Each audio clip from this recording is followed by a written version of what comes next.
noticia que también nos sorprende. Se conoció recién esta mala noticia, ¿no? A través de su familia. Él tiene 4 hijos. Lucía Puenzo es directora cinematográfica, sí, claro, también, que este año va a estrenar Pepita la Pistolera con Luisana Lopilato. Y Luis Puenzo estaba enfermo. Fue integrante y fundador de la Academia de Cine Argentina y además estuvo presidiendo el INCA desde el 2020 al 2022, en una gestión que le generó mucha polémica y sí, él se sintió incómodo además con esto porque es un hombre de cine y fue el primer director en traer un Oscar a la Argentina, el director, ¿no?, de la historia oficial. Nada menos. The Official Story, como dijo Norma Leandro en aquel momento, que ella le tocó anunciar justamente, claro, mejor film en lengua no inglesa, como se llama ahora, o en lengua internacional. Sí. La entrega mejor película extranjera era antes. Sí, era antes. Viste ahora, que cada tanto va cambiando. Ahora lo hicieron más enroscado. Estaba bien, mejor película extranjera. Se entendía perfecto. Clarísimo, perfecto, sí, clarísimo. Película que fue rodada en el año 83, del 83 al 85, cuando estaba saliendo la dictadura militar, con Aida Bornik y Luis Puenzo, que hicieron el guión, y estaba también, por supuesto, Héctor Alterio, Chunchuna Villafañe, Chela Luis. Un jovencísimo Pablo Rago. Claro, que él siempre dice, yo traigo suerte, ¿no? Porque ganó los Oscars. Es el Daniel Pasarela, que levantó 2 veces la Copa del Mundo, aunque en el segundo Mundial no jugó ningún partido.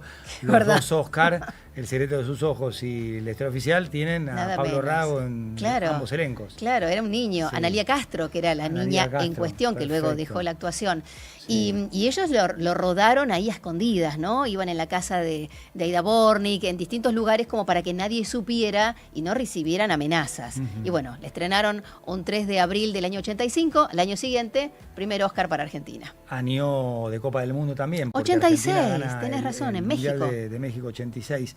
Hizo mucha publicidad también Luis Puenzo, ¿no? Sí. Sí, él surgió justamente, era un director publicitario como tantos otros y como actualmente es un refugio para los directores cinematográficos que no tienen la posibilidad ni el financiamiento para hacer cine, entonces se refugian en la publicidad. Bueno, que en paz descanse y un abrazo a sus amigos y a su familia. 12:03 en toda la República Argentina. El mundo de hoy. Internacionales en No Somos Nadie. Venezuela, querido Mauro Enbe, se cumplen 100 días de la era Delcy Rodríguez. Exactamente, el día de ayer, 19 de abril del 2026, se cumplieron los primeros 100 días de Delcy Rodríguez como presidenta encargada, como le gusta decir a Donald Trump de Venezuela, sí, y que también lo recuerda Machado cada vez que puede, aunque bueno, para ella ni siquiera es legal esa presidencia. No, me acuerdo, yo trabajé 4 años en CNN en español, y entre 2019 y 2022, y en 2019 era obligación hablar de Juan Guaidó como presidente encargado de Venezuela y reconocido por más de 45, 50, 55 países. Y no tenía poder alguno, Guaidó. No manejaba ni una embajada, pero por supuesto era una cuestión de línea editorial para marcar una diferencia respecto del régimen de Nicolás Maduro, que digamos, se convierte en dictadura si nunca dejó de serlo. Pero en este caso, Trump habla de presidenta encargada o presidente encargado de una persona que sí toma decisiones. Y que era parte del gobierno. Además, o sea, que no deja de ser el mismo gobierno, es exacto, el mismo chavismo. Sí. Juan Guaidó, además, que cayó en una desgracia política, ¿no? Porque él le soltaron la mano, incluso el propio Biden fue el que le soltó la mano a Guaidó, que perdió muchísima popularidad frente a una líder como María Corina Machado, que en su momento se planteaba como extremista. O sea, cuando estaba Guaidó, claro, que era de Voluntad Popular, un líder más centrista, María Corina Machado era una extremista que, bueno, después terminó cooptando, si se quiere, ganando la voluntad de la mayoría de los venezolanos. Y Delcy Rodríguez, en estos primeros 100 días, dio el famoso discurso, ¿no?, que suelen dar los presidentes de los 100 días, y dijo lo siguiente. A través de la ley de amnistía, más de 8.000 venezolanos han sido beneficiados, mientras que el programa de convivencia y paz integra y atiende a todos los sectores nacionales. La paz no es un discurso, la paz se construye todos los días, con reconciliación, con reconocimiento mutuo y con tolerancia. Hoy Venezuela se ubica entre los países más seguros de la región, con 3 homicidios por cada 100.000 habitantes y más de 6.000 cuadrantes de paz activos. Esto significa algo muy claro: más tranquilidad para nuestras familias y más estabilidad para el país. En lo económico, hemos entrado en una nueva etapa de crecimiento. El Producto Interno Bruto, es decir, todo lo que produce el país, crece en casi un 9% con 20 trimestres consecutivos de expansión. Y ese crecimiento debe ser para la felicidad social, traducirse en más empleo, mejores ingresos y más oportunidades reales para nuestro pueblo. Bueno, vendiendo la gestión, básicamente, ¿no? Hablando de las bondades de la gestión. A ver, una economía venezolana que estaba para atrás, ¿no? Para atrás, de hecho, con mayor nivel de inflación del mundo, que sí, es verdad que creció, pero bueno, ¿cómo creció? Incluso uno puede decir, ya con los últimos meses de Maduro, cuando estaba Biden, incluso también había empezado a crecer de a poco. Claro. Pero esto es algo que ya venía. Hay que ver cómo se miden lo de los homicidios, de los 3 homicidios cada 100.000 habitantes. El tema de la seguridad. Claro, ¿y quién lo hace? O sea, si lo hace el gobierno es un homicidio, no cuenta como homicidio. ¿A qué se están refiriendo con eso? Un gobierno, además, no sé si recuerdan, cuando capturaron a Maduro, un gobierno chavista que se cerró muchísimo y sacaron a todas las tropas a la calle. Que había mucho miedo en la población venezolana de si salir o no por el miedo a cualquier represión. Si vamos puntualmente a los cambios que hizo Delcy Rodríguez en el gobierno, que uno dice, bueno, se quiere postular en las próximas elecciones, cambió 17 ministros. 17. Hizo recambio en las Fuerzas Armadas y en el cuerpo diplomático justamente para sacar al chavismo más duro y quedarse con sus leales, ¿no? El primer leal es su hermano, Jorge. Por ejemplo, ¿qué es de la vida de Diosdado Cabello? Eso, bueno, ese es un punto central, porque Diosdado Cabello no fue apartado del gobierno todavía, pero está con un perfil mucho más bajo. Incluso uno puede decir, bueno, si no le echaron es que quizás había algo. ¿No? Quizás había algo como Delcy Rodríguez, claro, ¿no? Quizás fue parte de los traidores, si se quiere, al madurismo. Personas importantes, ministros que ha sacado Delcy Rodríguez, Vladimir Padrino López, ministro de Defensa, que fue cambiado, un alfil de Nicolás Maduro, Tarek William Saab, ya lo habíamos mencionado hace unas semanas, el fiscal general de Venezuela, otro de los emblemas del chavismo, y otros dos que si bien no tenían roles tan importantes en términos de puestos, sí lo son, sobre todo por sus apellidos. Nicolás Maduro Guerra, no, el hijo de Nicolás Maduro, y Yoser Gavidia Flores, el hijo de Cilia Flores. No, los dos hijos, tanto de Maduro como Cilia Flores, no en conjunto, que fueron corridos sobre todo en negocios con el Estado, ¿no? Que Delcy Rodríguez se lo está sacando encima. American Airlines abre una ruta Miami-Caracas. Mirá. O sea, vuelve American Airlines sumado a todo lo que le había dado. O sea, que podría volver un Buenos Aires-Caracas. Exactamente, sí. Sigue esta línea así. Incluso Chile quiere reabrir relaciones con Venezuela, reabrir la embajada y demás. Y una María Corina Machado que ve como Delcy Rodríguez ya está tratando de lavar su imagen, que dice, bueno, yo no me quedo atrás. En este caso es de España. Pide una transición. Hubo una manifestación en España donde habló María Corina Machado. Sí, y se emocionó mucho, porque todos los venezolanos en España. Pero mucha gente Bueno, asistió. Es que es el país europeo que más diáspora venezolana recibió, como si no me equivoco el caso de Chile, que Chile también es el América Latina, incluso mucho más que Argentina. Y María Corina Machado, emocionada, pide una transición pacífica, dice que está en contacto con distintas esferas del gobierno venezolano, vaya a saber si es así o es a través de Estados Unidos, y sobre todo, ¿qué es lo que pide? Que el mundo no se quede con que mejore la situación económica, ya está. A ella lo que le da miedo es que Venezuela empiece a mejorar económicamente, que haya más inversiones, que las marcas empiecen a ir y que se quede Delcy Rodríguez. Ella dice, no se olviden que aunque mejore la economía, la política es la misma. Delcy Rodríguez sea la vicepresidente Maduro, esto no cambia nada. Y si bien le agradece a Donald Trump, como lo suele hacer, al mismo tiempo dice que la sociedad venezolana reclama señales nítidas de que este proceso no se va a desviar de una ruta que lleva hacia la democratización y que habrá elecciones libres. Le puso los puntos a Trump de manera velada. Digo, esto tiene que ir a elecciones libres. No importa solo la economía, si no hay elecciones, el pueblo venezolano no va a estar contento. Por supuesto, desde el punto de vista de María Corina Machado, que se siente ya acorralada incluso por Delcy Rodríguez. ¿Se subestimó a Delcy Rodríguez y está demostrando que... Yo creo que sí. ¿Le bajaron el precio demasiado pronto? Yo creo que sí, incluso con una habilidad política muy buena, porque, de nuevo, ella al conocer los hilos, tejes y manejes del gobierno, sabe por dónde cortar. Y es lo que está haciendo, de nuevo, con otro alfil que tiene con su mano derecha, que es su hermano Jorge Rodríguez, el presidente de la Asamblea.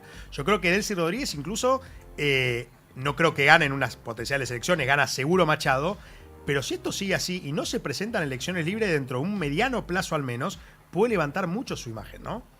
Muchas gracias, Mauro Embe. Son las 12:10 en toda la República Argentina.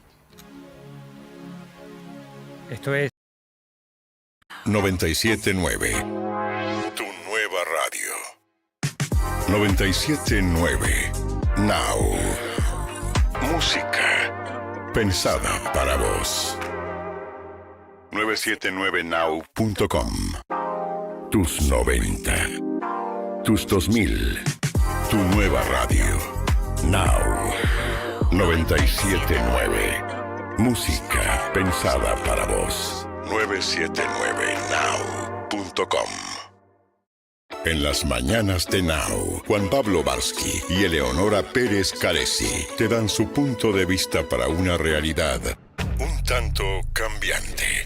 No somos nadie. La actualidad En un modo que ya conoces y a veces no tanto. lunes a viernes, de 10 a 14. Un nuevo punto de vista en Now 97.9, tu nueva radio. 97.9 Now. Música pensada para vos.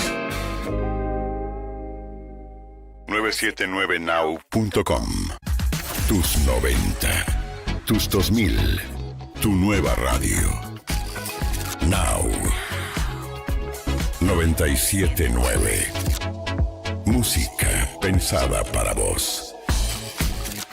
979now.com. Hay un momento de la tarde en el que lo más importante es estar bien rodeado. Coworker con Agustina Casanova y Mariano Almada. Actualidad para decidir y música para acompañar en un mismo espacio. Coworker, de lunes a viernes, de 14 a 17. Un nuevo punto de vista en Now 97.9, tu nueva radio.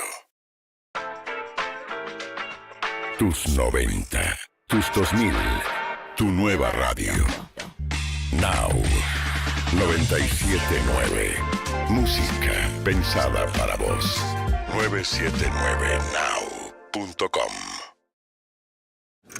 Cuando el reloj marca el regreso y atravesar la ciudad aturde, la radio te acompaña para que tu día termine mejor. After Office Now. Con Diego Senkman, Sofía Diamante y Josefina Godoy Martínez. El regreso más esperado. La realidad necesita bajar el ritmo. After Office Now. Lunes a viernes, de 17 a 20. Un nuevo punto de vista en Now 97.9. Tu nueva radio. 97.9. Now. Música pensada para vos. 979now.com. Now 97.9. Música pensada para vos. 979now.com.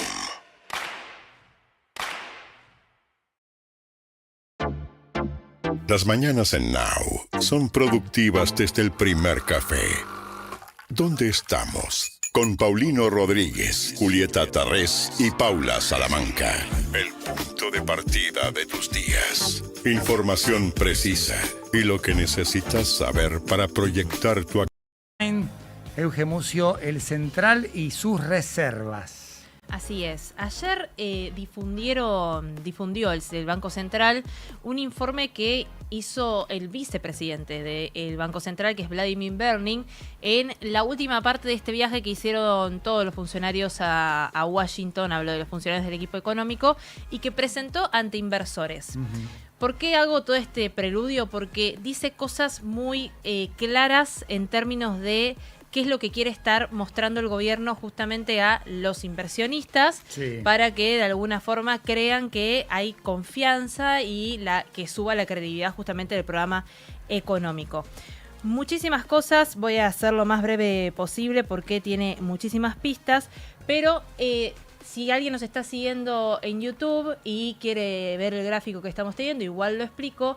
Una de las principales cosas que dice este informe es la demanda de dólar minorista, que en septiembre de 2025, durante las elecciones, el periodo electoral, creció muchísimo hasta 4.500 millones de dólares en un solo mes, cuando la demanda había sido 2.500 millones en promedio antes de las elecciones, cayó un 70%.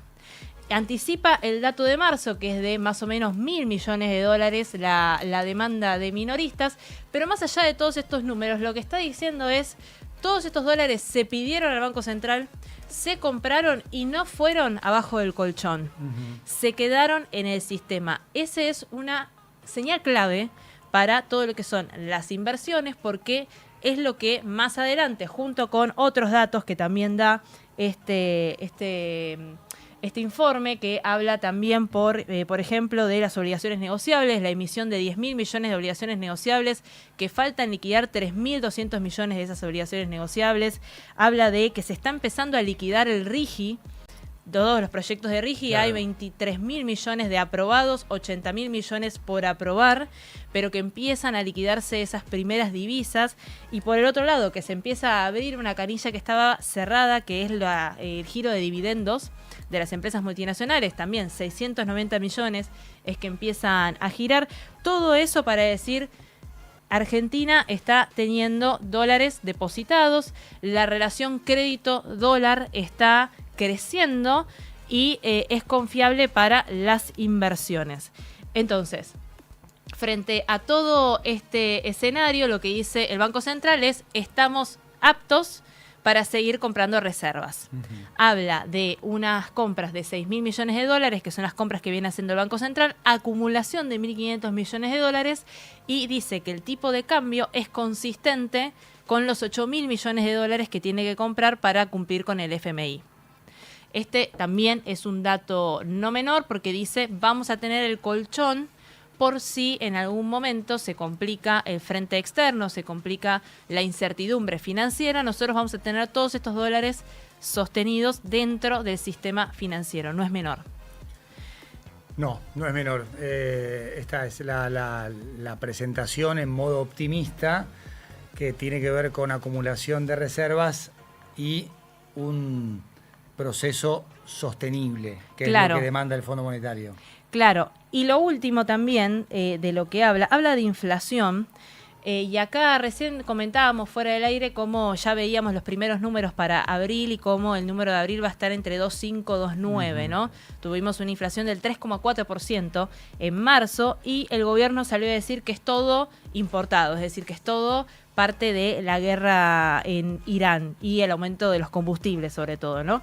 Pero bueno, ya hay algunos pronósticos que lo que están diciendo es hay un efecto rezago y un efecto inercial, que es esto que veíamos en el índice núcleo de la inflación, que va al 3%. Es decir, si sacás carnes, el efecto de la guerra, precios relativos y todo lo que compone la inflación, igual la núcleo está yendo al 3%. Acá el Banco Central dice no. Y hay una señal muy clara de por qué dice no, porque habla de los salarios y de cómo desde agosto de 2025, este periodo de incertidumbre, hubo una suba del 13,8% de los salarios por debajo de la inflación, que fue del 20,5% en ese mismo periodo. Lo que te está diciendo acá el Banco Central es la inflación es temporal y, por ejemplo, no se da en los ajustes del mercado laboral. Claro. No se da en los salarios y la famosa puja distributiva, es decir, está subiendo la inflación, el dólar está más o menos quieto y las paritarias no están respondiendo de esa forma, de tal forma que crezca ahí y la presión de los salarios en la economía. Está de alguna manera también diciendo los salarios son ancla inflacionaria, ¿no? Sí. Esa es una de las revelaciones que tiene este informe, entre un montón de otras cosas. Muchas gracias, Euge Mucio. El domingo Hernán Capielo publicó en La Nación que el gobierno evalúa modificar el máximo tribunal penal del país. Los integrantes de casación sugirieron pasar de 13 a 9 miembros. Hay un visto bueno del Ejecutivo y 2 borradores de proyectos de ley en danza. Sin embargo, se han hecho ya los concursos de los nuevos jueces que deberían cubrir las vacantes. En medio de un drama para la justicia argentina, que es la cantidad de juzgados vacantes en cualquier jurisdicción y en todos los fueros. Vamos a conversar con Germán Garabano, que fue ministro de Justicia durante la administración Macri. Germán, Juan Pablo Barsky, ¿cómo te va? Buenos días, Juan Pablo, ¿cómo estás? Un gusto hablar contigo. Un placer. Germán, vamos a empezar primero por esta posible modificación del máximo tribunal penal del país, de reducir de 13 a 9 miembros. ¿Es viable, es pertinente? Es viable. Hoy, en realidad, un tema que nosotros, siendo yo ministro en su momento, propusimos al Congreso, que lamentablemente no avanzó, es una ley que se llamaba de fortalecimiento de la justicia federal, y en ese proyecto de ley se avanzaba en la creación de algunos juzgados y en la eliminación de otros. El sistema de justicia penal, que es viejo y tiene leyes que crearon los tribunales hace muchos años, las últimas son del año 92, cuando en la época de Menem se puso en marcha el sistema mixto que rige hoy y que lamentablemente no ha funcionado, ¿no? Y ha sido uno de los problemas que ha tenido la justicia en todos estos años. A partir de ese momento no se volvieron a hacer una reorganización de los tribunales. Yo entiendo, y nosotros hemos trabajado en eso, que es necesaria una reorganización de tribunales, que existirá el análisis de la Cámara de Casación, de los juzgados federales de la capital federal, de los juzgados federales del interior, donde todavía siguen juzgados con competencia múltiple, lo cual es realmente algo que hoy, por cómo avanzó el sistema judicial argentino y especialmente el sistema de enjuiciamiento penal, no funciona, ¿no? Un juez que atienda cuestiones civiles y penales y laborales y contenciosas administrativas con múltiples secretarías realmente es algo que no funciona dentro del sistema de justicia penal. Lo que hay que ver, la verdad que el proyecto no ha trascendido, es si realmente estamos frente a una propuesta integral que haga todos los reajustes que el nuevo sistema de enjuiciamiento necesita, o bien es algo circunstancial y específico que sí puede ser teñido como algo de oportunismo político, digamos, ¿no? Ese es el equilibrio que hoy con la información disponible no podemos aventurar por cuál de estas dos vías es que el gobierno pretende avanzar. Es necesaria una transformación, incluso una reducción de muchos tribunales en varias jurisdicciones, no solo en la Cámara de Casación, y la creación de otros tribunales, básicamente sin equipo de gente, sino jueces que puedan ocuparse específicamente del tema penal, pero no una reforma a lo mejor de un tribunal solo ad hoc, ¿no? Porque eso obviamente abriría un montón de cuestionamientos. Mientras tanto, yo recuerdo una nota de Hernán Iglesias Illa en Seúl del año pasado, obviamente con una necesaria actualización, pero el punto de partida es la cantidad de juzgados vacantes que hay en la Argentina, las subrogancias, que un juez tenga a cargo 2, 3 y hasta 4 juzgados. ¿Hay una escasez de jueces o hay una abundancia de juzgados? ¿O las dos cosas dependiendo de cada jurisdicción o cada fuero? Las dos cosas. Es muy bueno esto que decís y es muy poco visible. Hoy tenemos jurisdicciones donde realmente hay un exceso de tribunales y de oficinas, digamos, judiciales, y tribunales donde faltan. Es decir, como digo, desde el año 92, salvo algunas cosas que se agregaron generalmente por criterios políticos, no por criterios técnicos, la justicia federal, que no ha sido reorganizada. En su momento la Corte y el Consejo de la Magistratura trabajaron en un mapa judicial. En nuestra gestión presentamos un informe estadístico de todos los tribunales y secretarías del país y se marcó en un proyecto de ley todo lo que eran necesidades y todo lo que era sobrante, digamos, y se proponía toda una reorganización. De hecho, se creaban más de 100 tribunales, de 100 juzgados, pero no se creaban las estructuras. Es decir, con las estructuras existentes de las secretarías que tienen los tribunales, uno podía hacer frente a los desafíos de este nuevo sistema de enjuiciamiento penal que está funcionando en la mitad del país, ¿no? Eso es otra cosa. Tenemos un sistema de enjuiciamiento funcionando en la mitad del país y la otra mitad todavía sigue con el sistema viejo, claro, ¿no? Son cosas que tampoco no hay que alargarlas mucho en el tiempo. Yo creo que el gobierno hoy y el nuevo ministro tiene una urgencia por cubrir las vacantes y tiene una necesidad de reestructurar los tribunales de todo el país, no solo la Cámara de Casación, sino de todo el país, y tiene además que avanzar realmente en la implementación del sistema acusatorio también en todo el país, con la necesidad también de cubrir las vacantes de fiscales, donde también hay un montón de vacantes y hay problemas graves en la estructuración del Ministerio Público en todo el país. Esas tres cuestiones deberían ser prioridad del nuevo ministro. Ojalá esto que adelantaba Hernán Capielo sea un proyecto que vaya en esta línea más integral y técnica para que el sistema de justicia penal funcione lo mejor posible. y no una avivada política para que pueda ser cuestionada por distintos sectores. Estamos conversando con Germán Garabano, ministro de Justicia durante la administración Macri. Lo conocés muy bien a Juan Bautista Maí, que es el nuevo ministro de Justicia. ¿Qué esperás de su gestión, teniendo en cuenta que hay condicionamientos, hay límites y hay contextos donde se mezcla la política con la justicia? A veces se judicializa la política y a veces se politiza la justicia. Sí, es realmente un contexto difícil que cada vez se fue haciendo además más difícil, ¿no? Que es una pena. En su momento nosotros tratamos de trabajar con todos los distintos sectores para tratar de construir una justicia que diera garantías a los ciudadanos.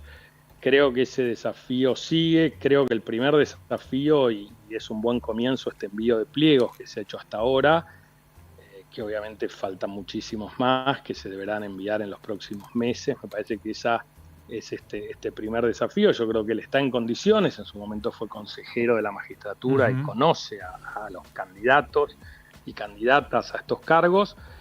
El otro gran desafío es de parar un poco la pelota, como se dice, y hacer los ajustes necesarios para la implementación del nuevo código, ya sea estas reformas organizativas de los tribunales, como asignar más recursos para que los tribunales y el Ministerio Público puedan avanzar. Y después hay todo un reclamo de la OCDE, que es un club de naciones desarrolladas al que Argentina aspira siempre a ingresar, que tienen que ver con el acceso a justicia y el derecho de la población vulnerable, que es algo que en su momento Argentina avanzó mucho y que últimamente está realmente abandonado. Desde que nosotros dejamos la gestión, lamentablemente todo eso fue abandonado por el gobierno de Alberto Fernández, y creo que también ahí es necesario poner el foco, y también especialmente las víctimas. Estos centros atendían a las víctimas.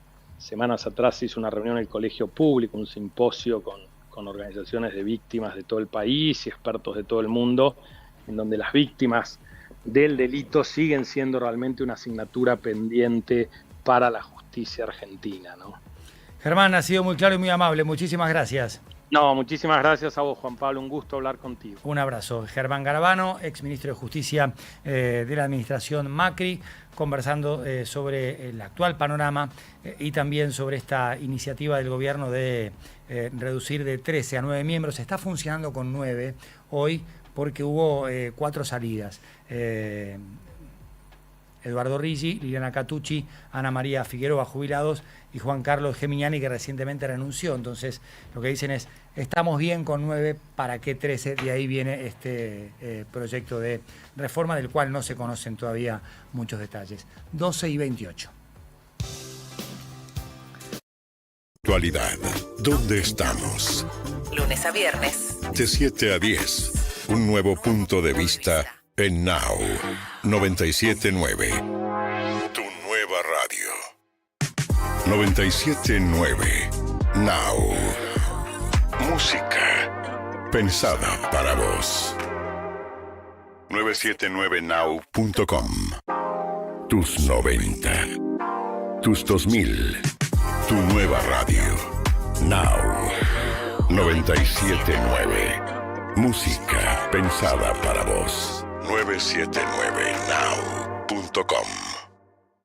En las mañanas de Now, Juan Pablo Barsky y Eleonora Pérez Caresi te dan su punto de vista para una realidad un tanto cambiante. No somos nadie. La actualidad En un modo que ya conoces y a veces no tanto. lunes a viernes, de 10 a 14. Un nuevo punto de vista en Now 97.9. Tu nueva radio. 97.9. Now. Música pensada para vos. 979now.com. Tus 90. Tus 2000. Tu nueva radio. Now. 97.9. Música pensada para vos. 979now.com.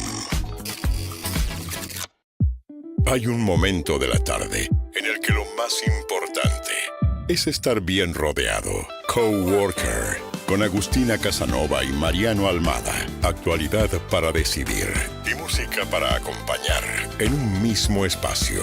Coworker, de lunes a viernes, de 14 a 17. Un nuevo punto de vista en Now 97.9, tu nueva radio. Tus 90, tus 2000, tu nueva radio. Now 97.9, música pensada para vos. 979now.com. Cuando el reloj marca el regreso y atravesar la ciudad aturde, la radio te acompaña para que tu día termine mejor. After Office Now, con Diego Senkman, Sofía Diamante y Josefina Godoy Martínez. El regreso más esperado. La realidad necesita bajar el ritmo. After Office Now. Lunes a viernes, de 17 a 20. Un nuevo punto de vista en Now 97.9. Tu nueva radio. 97.9. Now. Música pensada para vos. 979now.com. Now 97.9. Música pensada para vos. 979now.com.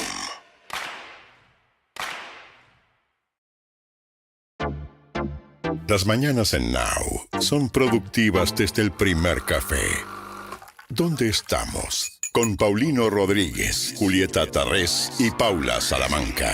El punto de partida de tus días. Información precisa y lo que necesitas saber para proyectar tu actualidad. ¿Dónde estamos? Lunes a viernes. De 7 a 10. Un nuevo punto de vista en Now 97.9. Tu nueva radio. 97.9. Now. Música pensada para vos. 979now.com. Tus 90. Tus 2000. Tu nueva radio. Now 97.9. Música pensada para vos. 979now.com. En las mañanas de Now, Juan Pablo Barsky y Eleonora Pérez Caresi te dan su punto de vista para una realidad un tanto cambiante. No somos nadie. La actualidad En un modo que... Respira tranquilo, sabiendo que tu casa está protegida con alarma y cámaras de Prosegur. Monitoreo 24/7, aviso prioritario a la policía, control desde la app y garantía antirrobo. Contrata hoy y te regalamos una cámara y el seguro del hogar. Elegí Prosegur Alarms, la mejor alarma en experiencia cliente. Más info en prosegur.com.ar. Vos sos un banana. No puedo creer que seas tan panqueque. Qué papa frita. A los argentinos todo nos pasa por la panza, hasta la manera que nos ponemos apodos. Y si aparece dolor, Sertal compuesto de doble acción, antiespasmódico y analgésico. Sertal, el alivio para el dolor de panza argentino. Lea atentamente el prospecto. De cualquier duda, consulte a su médico y farmacéutico. A la actualidad hay que encararla, sí o sí. No somos nadie. Con Juan Pablo Barsky y Eleonora Pérez Caresi. de 10 a 14. Por Now 97.9.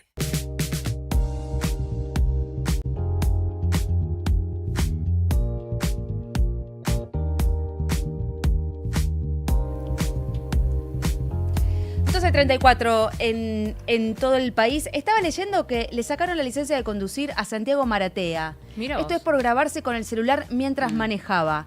La Agencia Nacional de Seguridad Vial inhabilitó para conducir al influencer Santiago Maratea luego de que este domingo el joven se filmara conduciendo con el celular en una de sus manos. Se evidencia que circulaba además sin cinturón de seguridad, es lo que denunciaron las autoridades sobre el video. Todo mal. Sí, en el video Santiago encima hacía referencia, decía, alguno seguro me va a decir, Santiago, no deberías subir un video mientras manejás y vos tampoco deberías seguir siguiendo a un pelotudo como yo, fue lo que dijo Santiago en este video que había subido el domingo.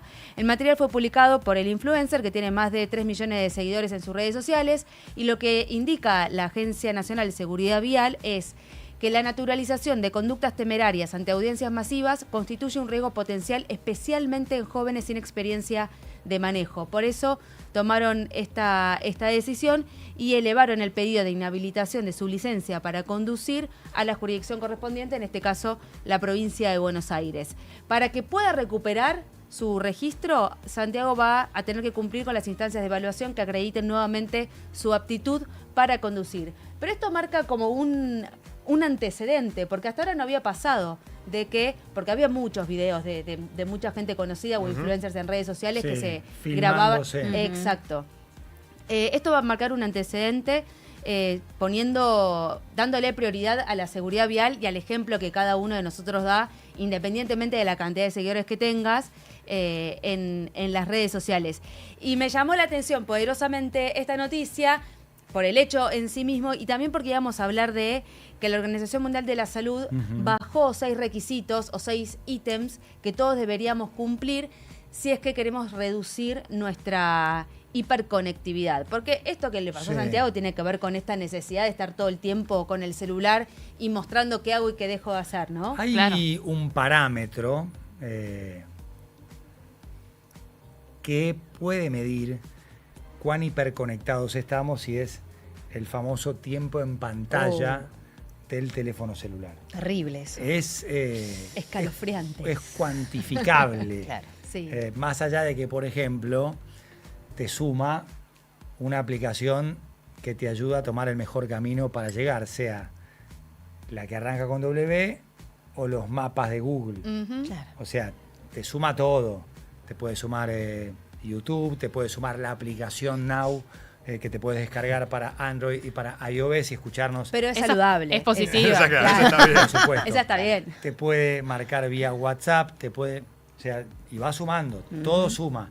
Una aplicación para ver los resultados de tenis, de fútbol, de NBA, todo te va sumando, además de las redes, donde ahí sí se puede hacer una separación bien específica de lo que te lleva Instagram, TikTok y Twitter.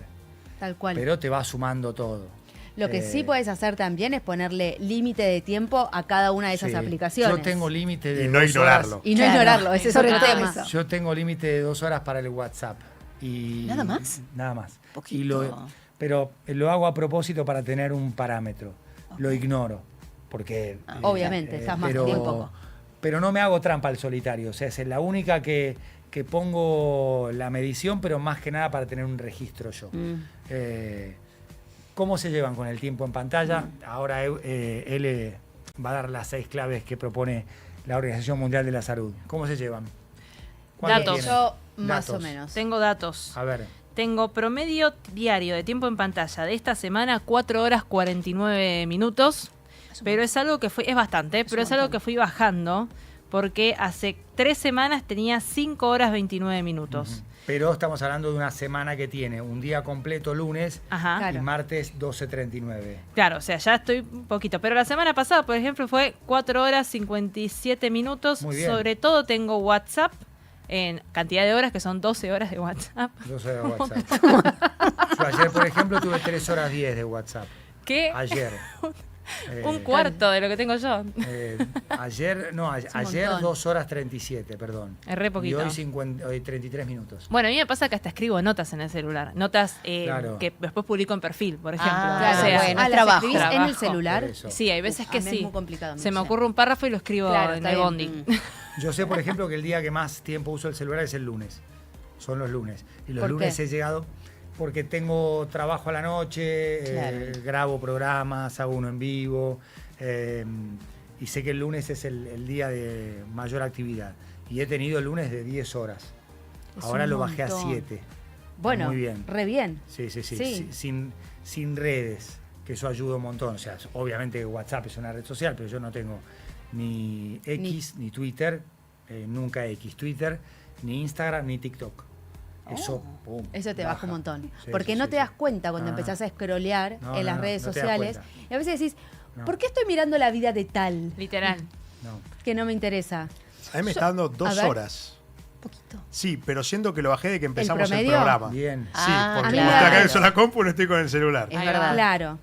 Yo tengo 4 horas 48. Sí, Yo yo 3 4 horas horas. 40. Bien, estamos ahí. Entre lunes y martes, recién arranca, ¿no? La semana. Sí, yo 3 horas de promedio. Muy bien. Bastante bien. No estamos tan mal, Podría, ¿no? podría estamos ser mal. peor. La podría ser Organización peor. Mundial de la Salud nos da aprueba lo- por lo menos el Ok. primer ítem, A que ver. es establecer horarios para el uso de dispositivos y redes sociales. Bien. El segundo ítem, crear espacios libres de tecnología. Una recomendación es, la tecnología no va al cuarto, no va el teléfono al dormitorio, Lo no hago. a la alarma del celular. Lo hago. ¿Lo haces? Sí, sí, sí, lo hago. Alarma de despertador. Sí, alarma de despertador o sin alarma. ¿Te Pero no despertás? tengo- sí, me No- despierto, sí, sí. Sí. Qué riesgo. Sí, yo me despierto solo antes de la alarma también. No, no, Yo no, también, no, no, sí. no. Si me acuesto temprano o a la hora que me acuesto siempre, no tengo problema. No tenés problema. Me despierto antes incluso. Euge, El único lugar donde no tengo el celular quizás es en boxeo. Cuando estoy 2 horas haciendo boxeo, Bien. está bien, vamos bien. Pero después, el tercer ítem, practicar actividades que fomenten la relajación, como la lectura o el ejercicio. boxeo. A favor, Todos hacemos. a favor. Practicar la dieta digital, reduciendo el consumo de contenido que no aporta valor, que tiene que ver quizás con esto de las redes sociales. Sí. Claro. Y eliminarlas del celular es una buena técnica. No sé si la Si me podemos aparece explicar Trump todos. constantemente en mis redes sociales, no sé Claro, cómo cuenta. claro. Claro. Ay, tus redes sociales Trump deben de deberían ser. Mis redes sociales sí, es pura, todo Sí. el análisis internacional. ¿Qué algoritmo? ¿Qué algoritmo? Social. Sí. Fomentar interacciones significativas en lugar de la acumulación de likes o seguidores. Claro, porque lo que dice la Organización Mundial de la Salud es que muchas veces uno quiere subir X contenido. Bueno, es el caso de Santi a lo mejor. Estás pensando en la repercusión que puede tener ese contenido de likes y te va a dar más seguidores y demás, y terminás teniendo conversaciones vacías con esas personas que decidieron seguirte. Claro. Porque en realidad no estás fomentando absolutamente nada, no estás teniendo ningún tipo de diálogo, sino que estás buscando una reacción. Que la reacción es tener más likes o tener más seguidores. Y la última, en niños, y este es un tema importante, establecer reglas claras y límites razonables con respecto al uso de los medios digitales, que es lo que tanto se habla hoy en día de a partir de qué edad le das el teléfono a los chicos y cómo influye en su desarrollo cognitivo que empiecen a tener una pantalla desde tan chiquitos y que de repente, en lugar de estar dibujando, estén jugando a un jueguito o mirando un video en el celular. Dificilísimo. No soy madre en este momento, así que no sé cómo se lo maneja con los chicos, más Es que nada difícil, cuando son sí. chiquitos y que a lo mejor uno como padre le pone un límite, pero después sus amiguitos están con el celu Claro. y empieza a haber como conflictos, ¿no? Interesante, interesante. Y sobre todo son practicables. Sí. Son están, simples. pidiendo cualquier cosa. Es que si las lees decís, los podemos seguir todos. Lo único que tenemos que ponerle es un poquito de ganas de hacernos cargo de lo que nos está pasando con las redes sociales, que estamos más inmersos en el mundo digital y creemos que lo que pasa en el mundo digital es lo que pasa en la realidad. Y en realidad estamos inmersos primero a un algoritmo que es un nichito al lado de todo lo que pasa en el mundo, que tiene que ver con lo que leen las aplicaciones acerca de las cosas que buscamos y leemos. Y no estamos tan presentes en lo que nos pasa a nosotros como seres humanos. Y a mí me sorprende cada vez más la importancia que se le da a lo que se escribe y se dice en redes sociales. Que sea como verdad absoluta. Sí, y cómo le afecta a mucha gente Sí. que es mencionada en redes sociales. Claro. Cada vez le afecta más. Y es hasta incluso al revés, cuando sin este algoritmo y con otra dinámica, la red social podía ser más influyente a partir de lo que vos leías. Hoy, antes vos podías tener 3 o 4 puteadas Sí. y 5 o 6 recomendaciones de lecturas. Y en el medio un debate sano, productivo, que hasta incluso te ayudaba a cambiar la opinión y decir, mira, tiene un punto, tiene un argumento. Claro. Y llegar a un acuerdo dentro del desacuerdo, el famoso we agree to disagree. Hoy es imposible. Es imposible. Eso. Es imposible y no hay manera porque la proporción es brutal. Son 2 lecturas recomendadas por 150.000 puteadas. Sí, 100%. y no hay ninguna chance de establecer un diálogo. Yo creo que también pasa que uno cuando entra a una red social, o en general lo que pasa en las redes sociales, que se entra a comentar los haters o quien sea que esté comentando, para demostrar que tiene razón, no para ver si alguien me puede hacer pensar distinto, claro, o me da una línea distinta que me hagan cambiar de opinión. Quiero decir que tengo razón en este punto, y fin, como diría Adorno. Sí, y a veces ni siquiera, a veces es... porque sí, ¿no? Porque sí, y generan maltratar, muchos, agredir, claro, insultar, o sea... Bueno, muchos artistas se han dado de baja o han tenido problemas, sí, ¿no? Tini, María Becerra. Siempre lo destacan. Que pasa eso, que reciben tanto odio y de repente sí, pero, los afecta. Exactamente, y al mismo tiempo son personas que han casi nacido digitalmente. Claro. Claro. Y que también han construido una imagen, una carrera. Su imagen, su fama, su carrera desde ese lugar. Por eso también, el famoso al que Twitter mata, a Twitter muere, claro, ponele. Pero hay otra gente que no. Hay gente que, digamos, de alguna forma se puso un Twitter como para interactuar, charlar, aprender, intercambiar opiniones, intercambiar lecturas, que es lo que una red social sugiere, y hoy no hay ninguna posibilidad. No hay ninguna. Y a mí me sorprende, en este contexto, la importancia que mucha gente le da a eso. Claro. Ya no solo los que reciben los comentarios, sino los que toman decisiones. Y toman decisiones muy importantes. Mucho más en un ambiente como el mío, el futbolístico, deportivo, en el que todo es excesivo, todo es intenso, todo es pasional, y además hoy, con la posibilidad de ganar dinero, vos podés insultar a alguien y ganar plata. Podés decir que tal persona es, perdón por la expresión, un hijo de puta, tener el tweet verificado, tener un montón de interacciones y ganar dinero. Eso lo premia. Después discutimos si Elon Musk, si Jack Dorsey, que es el dueño anterior, pero es una realidad. Hoy el debate en redes, sobre todo en Twitter, está distorsionado también por 100%. Esta posibilidad de ganar dinero. No porque un tweet sea patrocinado por una empresa. Este tweet es presentado por, antes, autos, bancos, casa de apuestas, lo que sea, sino la propia interacción del tweet. ¿Y vos cómo lográs interacciones? Es mucho más fácil lograr interacciones a partir del insulto, a partir de la descalificación, a partir de la amenaza.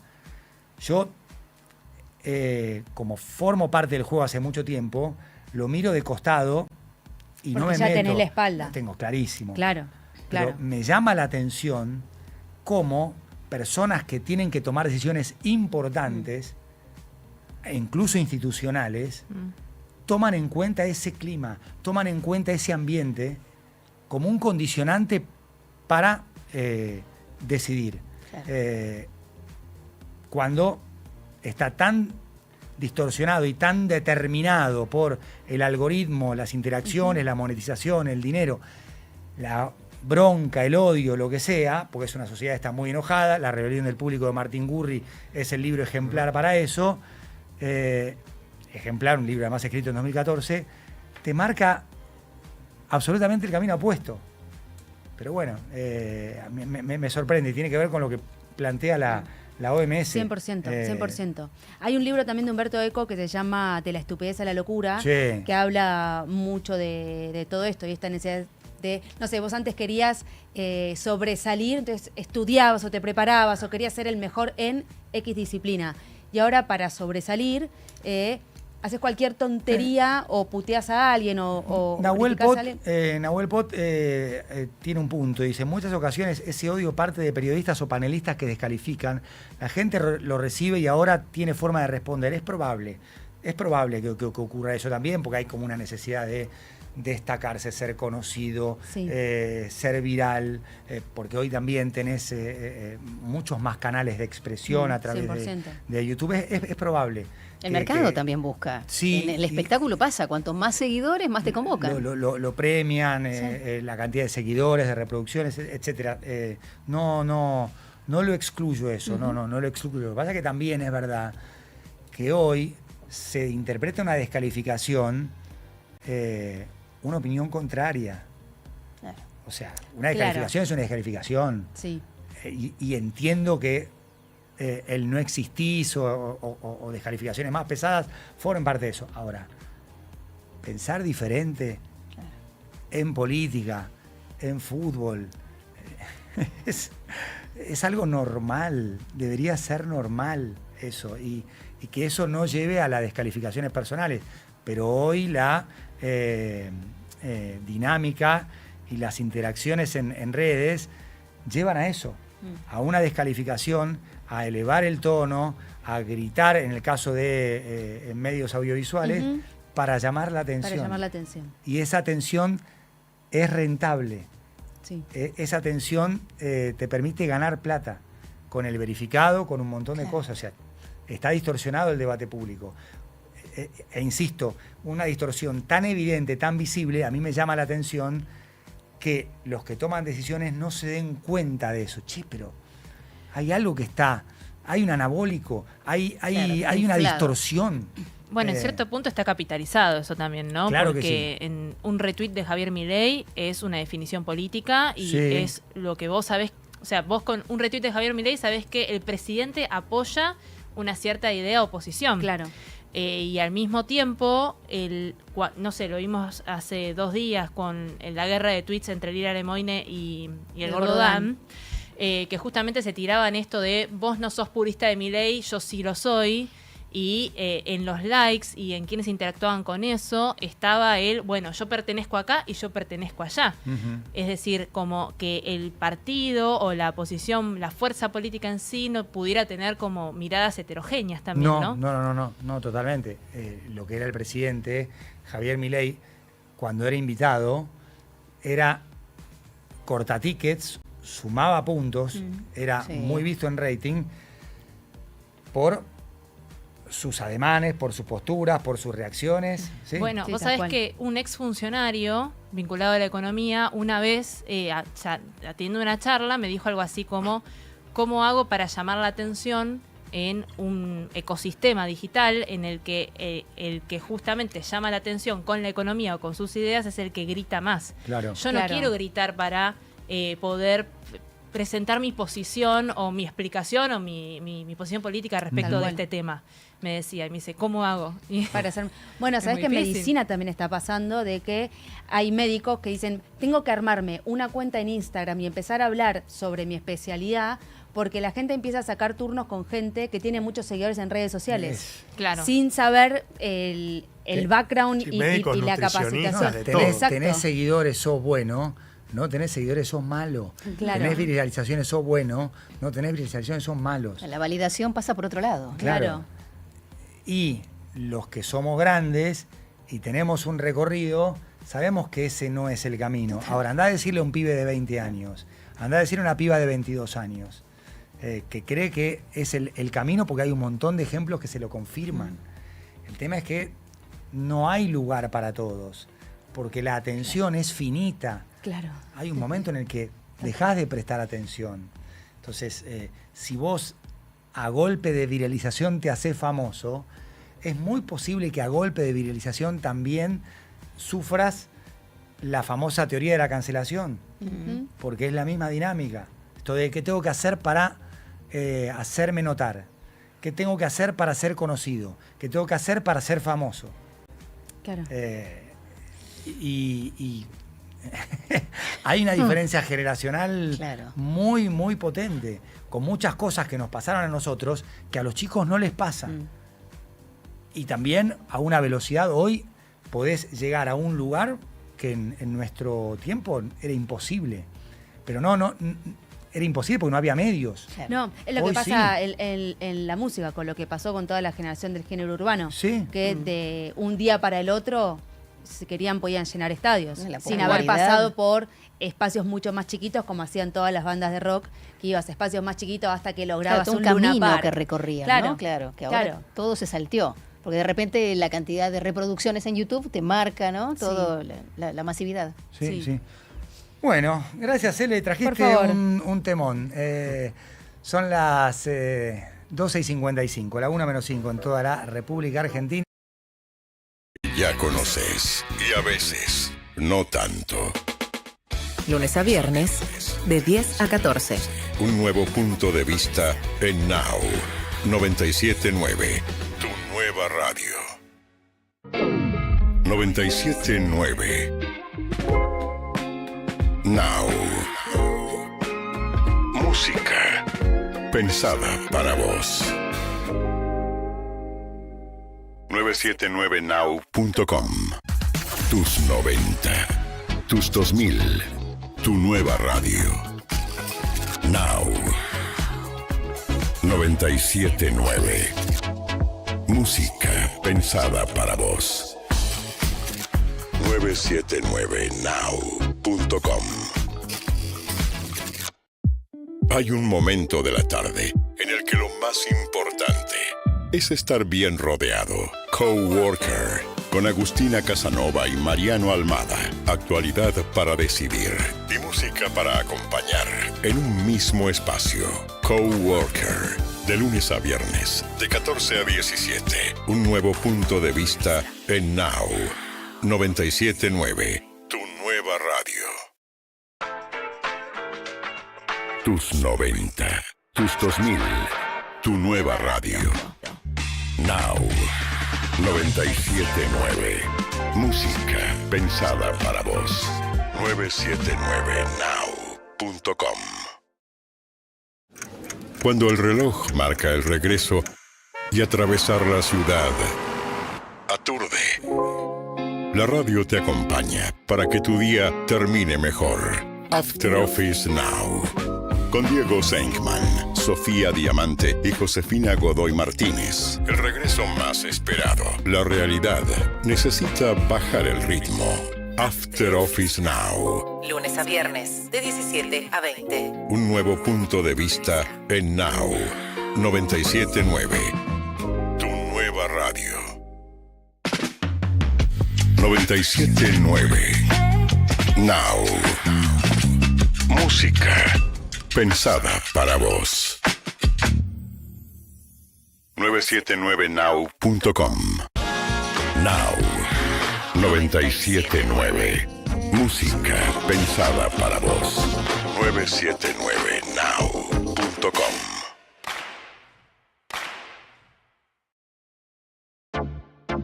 Las mañanas en Now son productivas desde el primer café. ¿Dónde estamos? Con Paulino Rodríguez, Julieta Tarrés y Paula Salamanca. El punto de partida de tus días. Información precisa y lo que necesitas saber para proyectar tu actualidad. ¿Dónde estamos? Lunes a viernes. De 7 a 10. Un nuevo punto de vista en Now 97.9. Tu nueva radio. 97.9. Now. Música pensada para vos. 979now.com. Tus 90, tus 2000, tu nueva radio. Now. Con Flow Plus tenés 2 suscripciones que podés cambiar mes a mes. Y para sumar a Netflix me mandaron a mí a negociar con Envidiosa. ¿Sabes por qué? Porque soy mago. Por suerte Vicky confirmó y estoy muy emocionado. Por eso tenés los pañuelitos acá. Es que soy sensible, che. No, me doy cuenta, lo veo en los ojos. Locutor, cierra vos, por favor. Ahora Netflix en Flow Plus. Así mirás Envidiosa y todo lo que se viene. Flow es cada vez más personal. Más información en www.personal.com.ar/flow/planes/plus. ¿Buscás delicias gourmet en Buenos Aires? En Baquiano Almacén encontrás quesos finos, charcutería premium, vinos selectos y cervezas importadas. Todo para disfrutar de una picada de primera. Encontralos en sus 5 sucursales en los barrios de Almagro, Caballito y Villa Crespo. Ingresá a Instagram @Baquiano Almacén o visita su tienda online y prueba lo mejor. Baquiano, tu picada empieza acá. Justo antes de que tu día haga clank. No somos nadie. Con Juan Pablo Barsky y Eleonora Pérez Caresi. De 10 a 14 por Now 97.9.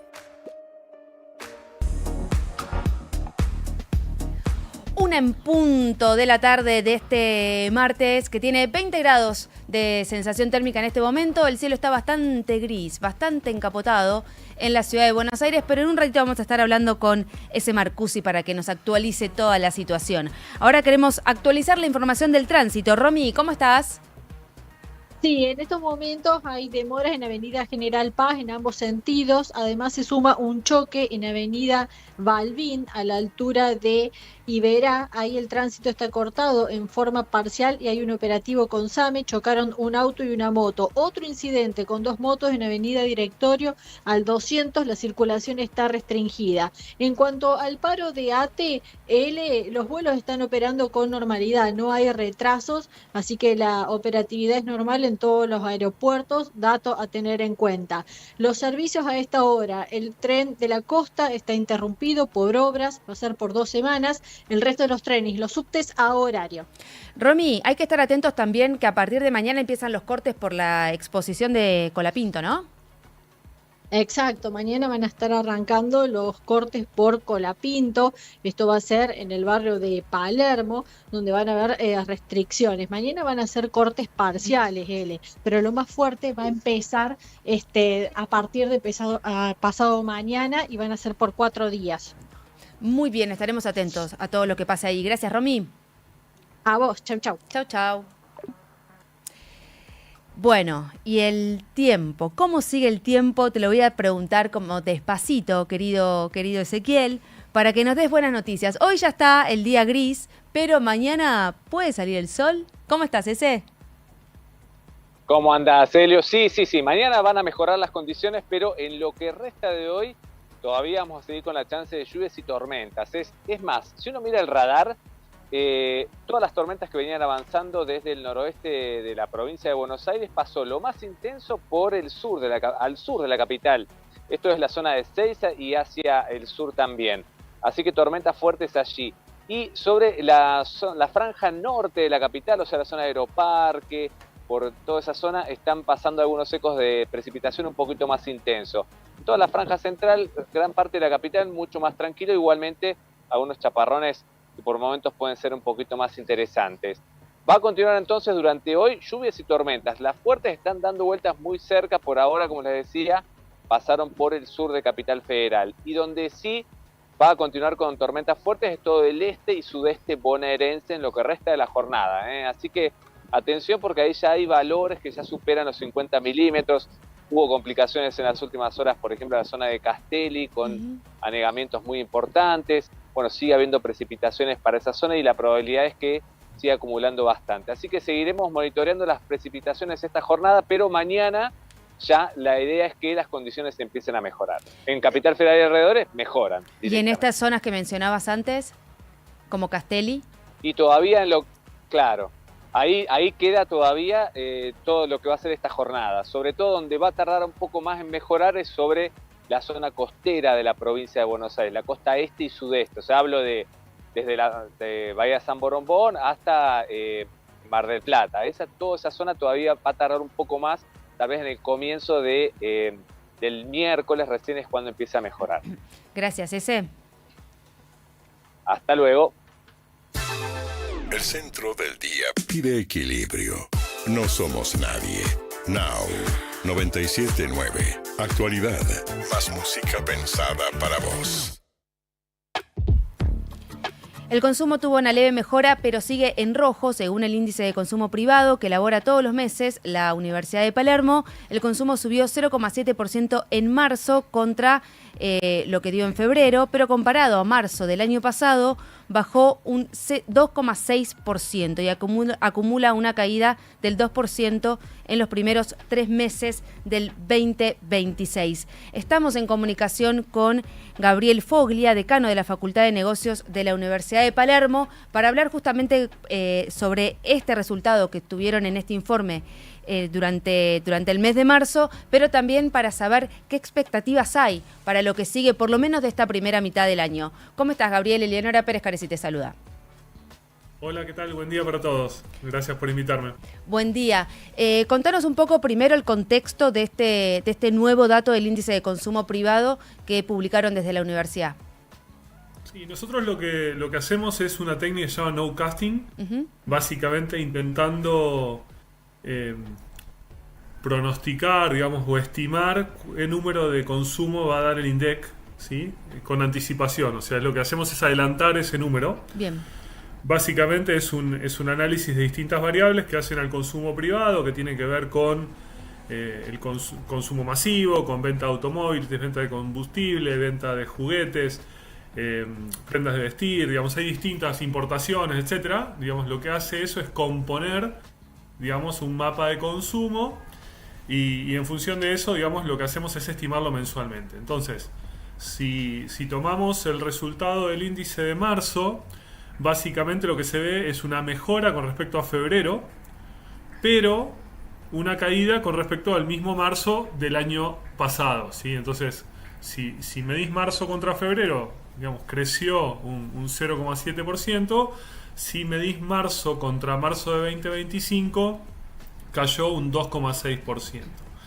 Ahora bien, cuando lo empezás a mirar un poquito más en detalle, lo que vas a ver es que, digamos, la caída no es similar en todos los rubros, obviamente. Digamos, hay rubros que caen más, hay otros rubros que crecen.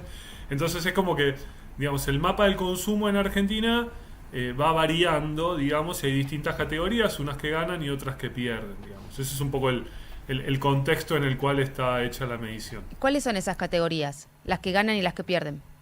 Mirá, las que están más afectadas tienen que ver con el consumo masivo. De hecho, si vos mirás el consumo de carne, digamos, tiene tasas de caída, digamos, por encima del 10% año a año. También es importante, digamos, decir que el año 25 fue muy bueno en términos de consumo, pero porque el 24 había sido muy, muy malo. O sea, nosotros, digamos, el 2025 fue un año, digamos, de gran recuperación del consumo, dado que el 2024 había sido extremadamente malo, ¿sí? Entonces, es como que ahora estamos comparando contra valores relativamente altos de consumo, que fueron los del año 25. De hecho, la serie histórica, digamos que está tomada desde el año 2017 o 2018, tuvo su pico en julio del año pasado. Digamos, julio del año pasado fue el mes de mayor consumo en cuanto a la serie histórica. Todos los números estaban en verde, era como que todo crecía. También veníamos, como decía recién, de un año muy malo que fue 2024. Con lo cual, digamos, haciendo la salvedad, digamos, del contexto en el que estamos, lo que más cae hoy, si lo miramos contra el año pasado, son todas las variables vinculadas con el consumo masivo. Digamos, particularmente carne vacuna y carne aviar, digamos, también caen.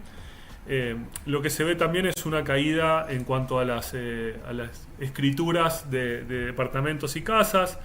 Eso cae en lo que va del año. Y después, si mirás lo que sí está creciendo es, por ejemplo, no sé, patentamiento de motos. Crece, digamos, en gran forma. Venta de automóviles está bastante parecido al año pasado, ¿sí? Los préstamos hipotecarios el año pasado crecían, no sé, al 300%, digamos, venían volando los préstamos hipotecarios. Ahora crecen, pero crecen menos que el ritmo que llevaban el año pasado, ¿sí? Esa es un poco la situación, digamos, la recaudación del IVA, digamos que es un proxy bastante importante, porque digamos, el IVA está en todo lo que consumimos. Creció un 0,3% contra el año pasado, en el año creo que está 2% arriba. ¿Qué vínculo haces entre estas subas y bajas de la línea del consumo? Nombraste 2024 muy bajo, un 2025 mejor, y ahora más o menos sosteniéndose abajo, según lo que entiendo de que estás nombrando del informe. ¿Qué vínculo haces ahí con los salarios? Es decir, ¿qué relación tiene con los salarios este nivel de consumo? Claro, a ver, es buenísima la pregunta y está claramente ligado, digamos. Y ahí lo que tenés que ver son los distintos sectores. Hay sectores que pierden contra la inflación, digamos, el consumo y la inflación van de la mano, ¿sí? Entonces, tu ingreso disponible está vinculado a, bueno, cómo tus ingresos ajustan respecto de la inflación. Y ahí tenés rubros donde no llegan a recuperar ingresos, por ejemplo, empleados estatales digamos, de nivel nacional, provincial o municipal, digamos, ese sector es el sector que no le gana, o sea, ni siquiera le empata a la inflación. Claro. Después tenés, obviamente, quienes están en la economía informal, que también tienen más problemas para poder, digamos, ajustar sus ingresos o poder recuperar su poder adquisitivo en un contexto donde la inflación todavía no termina de caer del todo. Después tenés otros sectores donde sí, si vos mirás, no sé, el sector petrolero, digamos, oil and gas o minería y demás, están como más protegidos, te diría, o como tienen distintas tasas de incremento salarial, digamos, que van recuperando contra la inflación. Entonces, bueno, un poco este índice y también lo que te muestra es como digamos, qué pasa con los estratos socioeconómicos en el país. Entonces eso también explica mucho, saliendo del índice, lo que ves en la calle, digamos, el consumo de determinados productos, digamos, orientado a un nivel socioeconómico alto, bajo, etcétera, digamos, y eso te refleja bastante por dónde qué está pasando con los índices de desigualdad y demás, ¿no? Y en ese sentido, ¿ves el aumento del consumo en detrimento del interés de reducir la inflación? Perdón, la pregunta es si hay si el cortoplacismo, digamos, es decir, que aumentamos el consumo ahora por una cuestión electoral, digamos. Es decir, no electoral, pero sí de necesidad, y eso en detrimento o que sea perjudicial para el interés de una baja en la inflación, ¿no? No, me parece que la inflación, digamos, o sea, no es o tengo consumo o bajo la inflación. No lo veo como una dicotomía. Me parece que el tema del consumo, digamos, tenés como distintas cosas. Uno es el consumo de corto plazo, que es el consumo masivo, que es tengo que comer y tengo que consumir. El otro es el consumo de, no sé, comprar un departamento, un auto o algo, digamos, más o tomar una hipoteca, digamos. Y eso tiene que ver más con la confianza. Y ahí, bueno, hay un tema que es, bueno, cuánta confianza tenemos de que el proceso de caída de la inflación va a ser, digamos, virtuoso hacia adelante, y eso te impulsa a dar el paso y a consumir hoy, ¿sí? Para mí, digamos, hay como distintas cuestiones a tener en cuenta y distintas visiones, y como todo, es como todo esto funciona de manera diferente si lo mirás, no sé, capital versus las provincias, si lo mirás en un nivel socioeconómico medio alto, un nivel socioeconómico más bajo. Entonces es como que hay como distintas realidades hoy que a nivel macro, digamos, obviamente el gobierno va por el camino de bajar la inflación, y eso, digamos, afecta la apertura económica también. Hay otra cuestión que tiene que ver con cómo consumimos los argentinos. O sea, vos podés decir, quien vende ropa en un local a la calle está mucho más afectado que quien, no sé, que, digamos, no significa que las personas no consuman prendas de vestir, que quizás las compran por Temu, ¿sí? O por algún otro, o la compran por plataformas virtuales. Entonces, todo eso hace una ensalada difícil de comprender, digamos, no hay un patrón único, ¿sí? Lo que sí es verdad es que, digamos, si la inflación no baja, le va a pegar el consumo masivo claramente, y sobre todo a los sectores que no pueden recuperar ingresos, digamos. Es como, digamos, no tienen manera de defenderse. De hecho, una de las cosas que crecía, digamos, de forma muy alta era el uso de tarjetas de crédito, y eso está cayendo, digamos. No sé si tiene que ver con los límites de las personas, o bueno, ellos no pueden seguir o con las consumiendo. altas morosidad, ¿no? La alta morosidad que Claro, hay en el pago. Sí. Sí. Uh-huh. ¿Qué perspectiva tenés para los próximos meses? Acá en lo inmediato, ¿algún cambio? No, o sea, hay algunos valores que van subiendo, digamos, en el margen, como por ejemplo la recaudación de IVA y demás, que se nota como que hay como un piquito ahí de que quiere ir para arriba, así que bueno, esperamos eso, como que recupere y digamos, también tenés que ver qué pasa, por ejemplo, una cuestión que afecta es el precio del combustible, entonces bueno, si eso se acomoda o Claro. qué pasa con el contexto, digamos,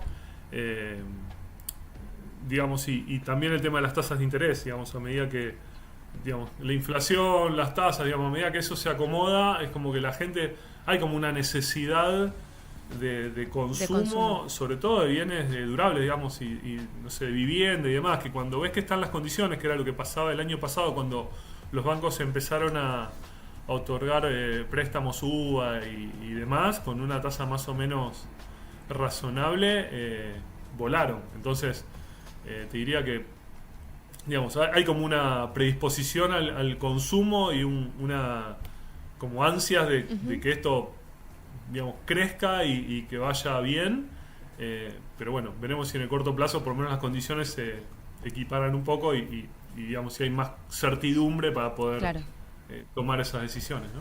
Gabriel Foglia, decano de la Facultad de Negocios de la Universidad de Palermo, muchísimas gracias por esta comunicación. No, gracias a ustedes, un gusto. Gracias. 13:16, tenemos más música pensada para vos. 1180 600 979 nuestro 979.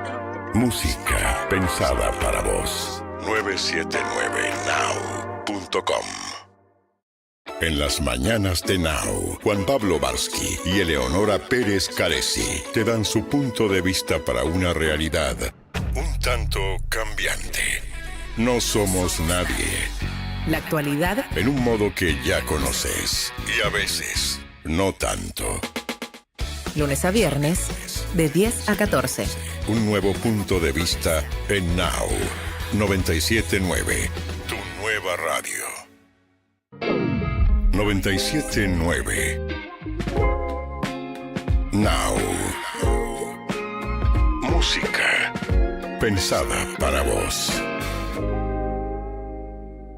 979now.com. Tus 90, tus 2000, tu nueva radio. Now 979. Música pensada para vos. 979now.com. Hay un momento de la tarde en el que lo más importante es estar bien rodeado. Coworker, con Agustina Casanova y Mariano Almada. Actualidad para decidir y música para acompañar en un mismo espacio. Coworker, de lunes a viernes, de 14 a 17. Un nuevo punto de vista en Now 979, tu nueva radio. Tus 90, tus 2000, tu nueva radio. Now 979. Música pensada para vos. 979now.com. Cuando el reloj marca el regreso y atravesar la ciudad aturde, la radio te acompaña para que tu día termine mejor. After Office Now. Con Diego Senkman, Sofía Diamante y Josefina Godoy Martínez. El regreso más esperado. La realidad necesita bajar el ritmo. After Office Now. Lunes a viernes de 17 a 20. Un nuevo punto de vista en Now 979. Tu nueva radio. 979. Now. Música pensada para vos. 979now.com. Now 979. Música pensada para vos. 979now.com.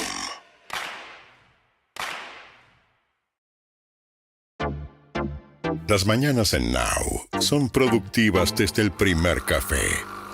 ¿Dónde estamos? Con Paulino Rodríguez, Julieta Tarrés y Paula Salamanca. El punto de partida de tus días. Información precisa y lo que necesitas saber para proyectar tu actualidad. ¿Dónde estamos? Lunes a viernes. De 7 a 10. Un nuevo punto de vista en Now 979. Tu nueva radio. 979 Now. Música pensada para vos. 979now.com. Tus 90. Tus 2009. 979now.com. Actualidad. Más música pensada para vos.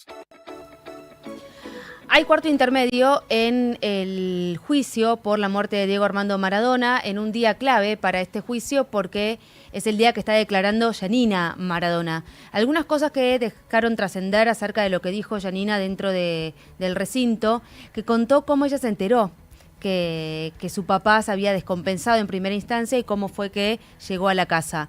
A raíz de los días que no podíamos ir a verlo, yo el 23 de noviembre pregunto si eso iba a seguir así. Decidimos tener una reunión con Hanna el 25 de noviembre. Agustín y Carlos iban a estar ahí y nos íbamos a encontrar. Me llama Kosachov, la psiquiatra de Diego Maradona, por teléfono y me dice que mi papá se había descompensado. Me dijo que vaya, que maneje tranquila. Yo le pregunté si papá tenía pulso y ella me dijo que tenía pulso. Me respondía todo el tiempo, manejá tranquila y vení. Yo no solo no manejé tranquila, sino que llamé a mi hermana, hablé con mi cuñado y me fui para la casa. Eso fue lo que relató Yanina sobre el día que murió su papá, Diego Armando Maradona. Llorando, Yanina continuó. Cuando estaba manejando me pegó atrás de una ambulancia que supuse que estaba yendo a lo de mi papá. Entré al barrio, quise abrir la puerta de entrada y no pude porque estaba cerrada. Entré por el jardín y ahí estaban los médicos intentando reanimar a mi papá. No me dejaron entrar.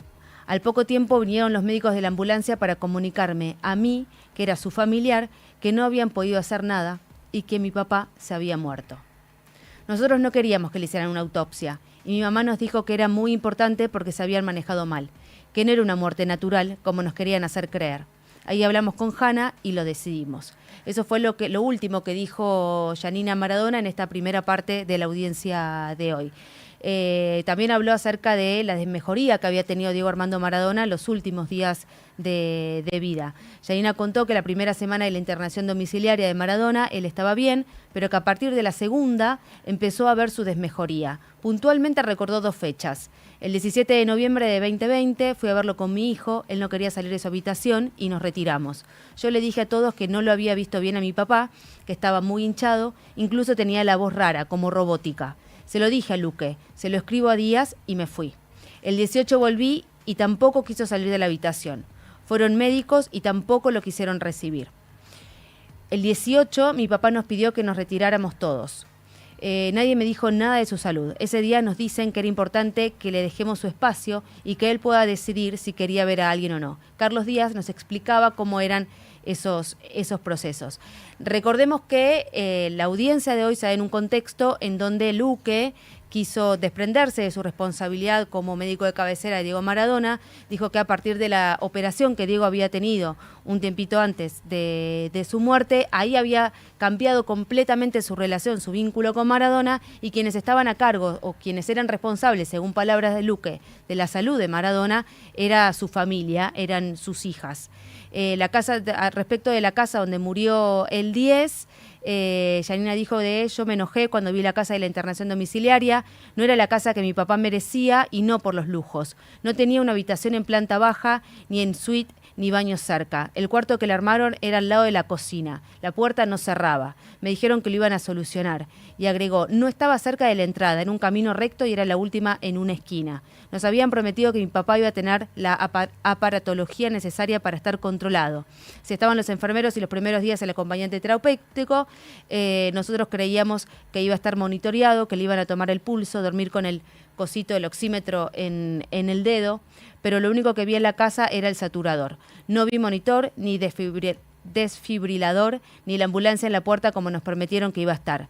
Luque y Kosachov me dijeron que iba a haber una ambulancia de alta complejidad cerquita. Nunca la vi. Luque podría haber dado un paso al costado en referencia al médico que ahora está diciendo esto de que él no era el médico de cabecera de Diego Armando Maradona. Y Yanina en un momento también contó de que, y acusando a Luque y a Kosachov, que la manipularon para que acceda a una internación domiciliaria. De esta manera empezó la declaración de Yanina, diciendo justamente que recordó las opciones de rehabilitación que le dieron los médicos a los familiares de Diego tras la operación de la cabeza realizada en la Clínica Olivos, y me manipularon recordó entre lágrimas. Una opción era internarlo sin su consentimiento y judicializarlo, otra en una clínica con su consentimiento y la tercera, una internación domiciliaria. Luque nos dice que lo mejor era probar internación domiciliaria, lo charlamos, yo no me podía imaginar que había un trasfondo o que estaba tramando otra cosa. Creímos realmente que la opción de Luque y Kosachov era la correcta y lo mejor para él. Confiamos, nos manipularon y aceptamos. Nos dijeron que iba a ser una internación domiciliaria, que si sería que si iba a una internación domiciliaria sería con aparatología, que luego la misma Yanina contó que no había nada de todo lo que le habían prometido. Esto es lo que está pasando en el día de hoy en el juicio por la muerte de Diego Armando Maradona. Ahora hay un cuarto intermedio, todavía quedan declarar los 2 policías que fueron los primeros en llegar y quienes se encontraron con el cuerpo del 10.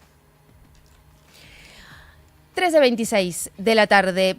¿Qué temperatura tenemos? 28 la temperatura en este momento. ¿Hacemos una ronda de noticias? ¿Arrancamos con vos, Eugen? Dale, te voy a hablar de los créditos UBA, los créditos hipotecarios para primera vivienda. Si estás pensando de repente en a ver si me conviene o no me conviene uno de estos créditos, los bancos están bajando la tasa.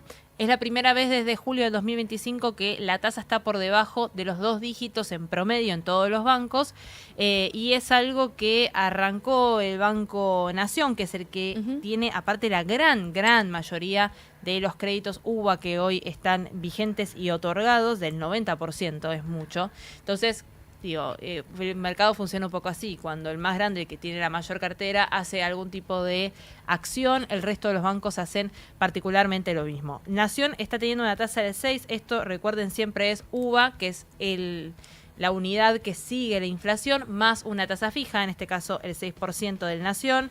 Y después tenés bancos que bajaron, por ejemplo, del 15% de la tasa al 8,5%, al 7,5%, al 6,9%, en un contexto de mayor liquidez. Recordemos hace un par de jornadas que el Banco Central bajó los encajes, este porcentaje de efectivo mínimo que tienen que tener intradiario los bancos quieto, sin poder utilizarlo para nada, para justamente garantizar una cierta liquidez. Bueno, justamente se bajó al 65% el nivel de encajes y hay más plata para prestar. En ese contexto es que bajan justamente las tasas, ¿no?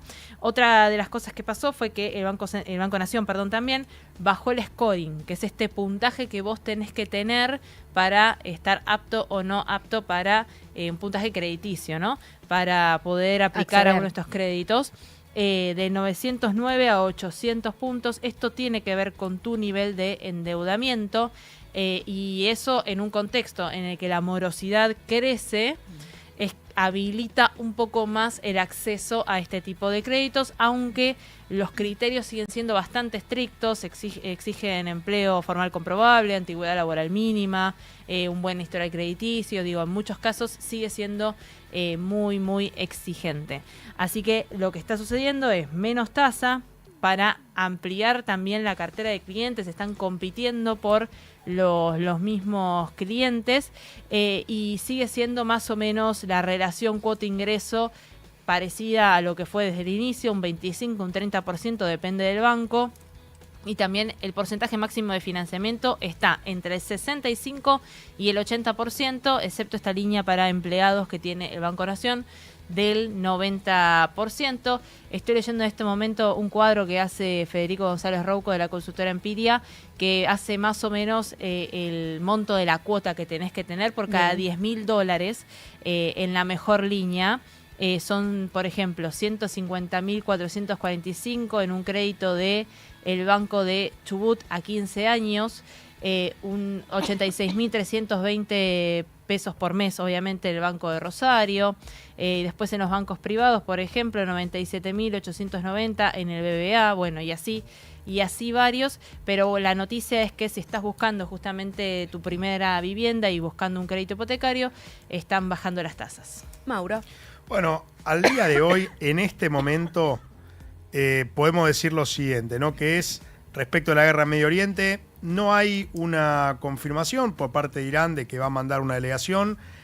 ¿Y por qué esto es importante? Porque mañana, 22 de abril, a las 4:50 m hora del Pacífico, 5 horas menos que la Argentina, así que 10 menos 10 de la mañana, de mañana vence el acuerdo al cese al fuego entre Irán y Estados Unidos. Por lo tanto, si no hay negociaciones en Islamabad, porque hay que decir que J.D. Vance, el vicepresidente de Estados Unidos, que iba a liderar la delegación, no salió de los Estados Unidos todavía, no salió en avión y no sé cuándo llegaría Y ya a no Pakistán. llega, claro. Claro, ya no llega. Supuestamente está encargando de cuestiones de política doméstica. Eso quiere decir, no va a ir a Pakistán, al menos por ahora. ¿Y de Irán dicen algo? De Irán dicen que no están seguros y yo creo que están jugando hasta el último minuto para ver si mandan a alguien o no. Primero digo que no, después que sí, después que no. Es su jugada, ¿no? Ellos saben que tienen Estados Unidos donde los quieren tener y lo utilizan al máximo. Entonces, lo que podemos decir es, no hay una situación estable por ahora, no se sabe qué va a pasar, total incertidumbre. ¿Quién es el que está forzando hoy a que se siente a negociar? Pakistán. Pakistán se está moviendo contra viento y marea para que Estados Unidos se sienta a negociar, cosa que ya había aceptado Donald Trump de mandar a la delegación. Está forzando a los iraníes y negociando para que ellos vayan. Yo creo que la única manera, el único actor que hoy puede convencer a Irán de sentarse de nuevo en la mesa de negociaciones es China, no es Pakistán. O sea, va a tener que llegar un llamado probablemente Xi Jinping a los iraníes, como ya sucedió en las rondas anteriores, para que se sienten a negociar. Si no, difícilmente manden una delegación, lo sabremos en las próximas horas. Barbie. Se viene el final de las series más populares, ¿no? La que todo el mundo sigue y espera. En este caso hablamos de Envidiosa, que es la 4ª y última temporada. Ya Netflix lo había adelantado el 29 de abril, o sea, la semana que viene concluye. El miércoles. Sí, que viene, sí, el miércoles que viene. Son 10 episodios cortos, entre 20 y 29, 30 minutos, para maratonear.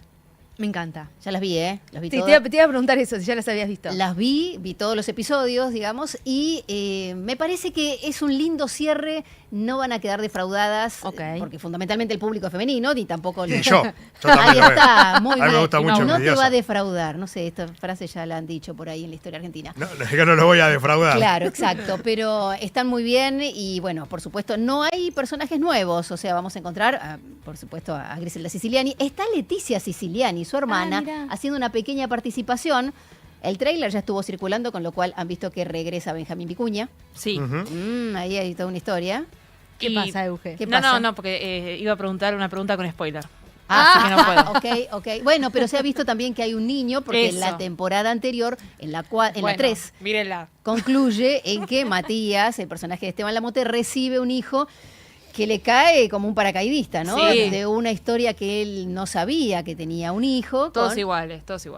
Y nosotros Con menos, Cardinali. y nosotros menos sabíamos, porque lo sacaron de la galera. Claro, O sea, ¿quién se exacto. esperaba que apareciera Y eso? bueno, allí hay que forzar una convivencia. Pero bueno, no defrauda, son 10 episodios para ver. Y luego está El Encargado. Ahora ya vamos a Disney Plus. Que si han visto los afiches en la calle, habla terrible. de la muerte de Eliseo, ¿no? Sí. Porque parece una necrológica, porque Tal dice cual.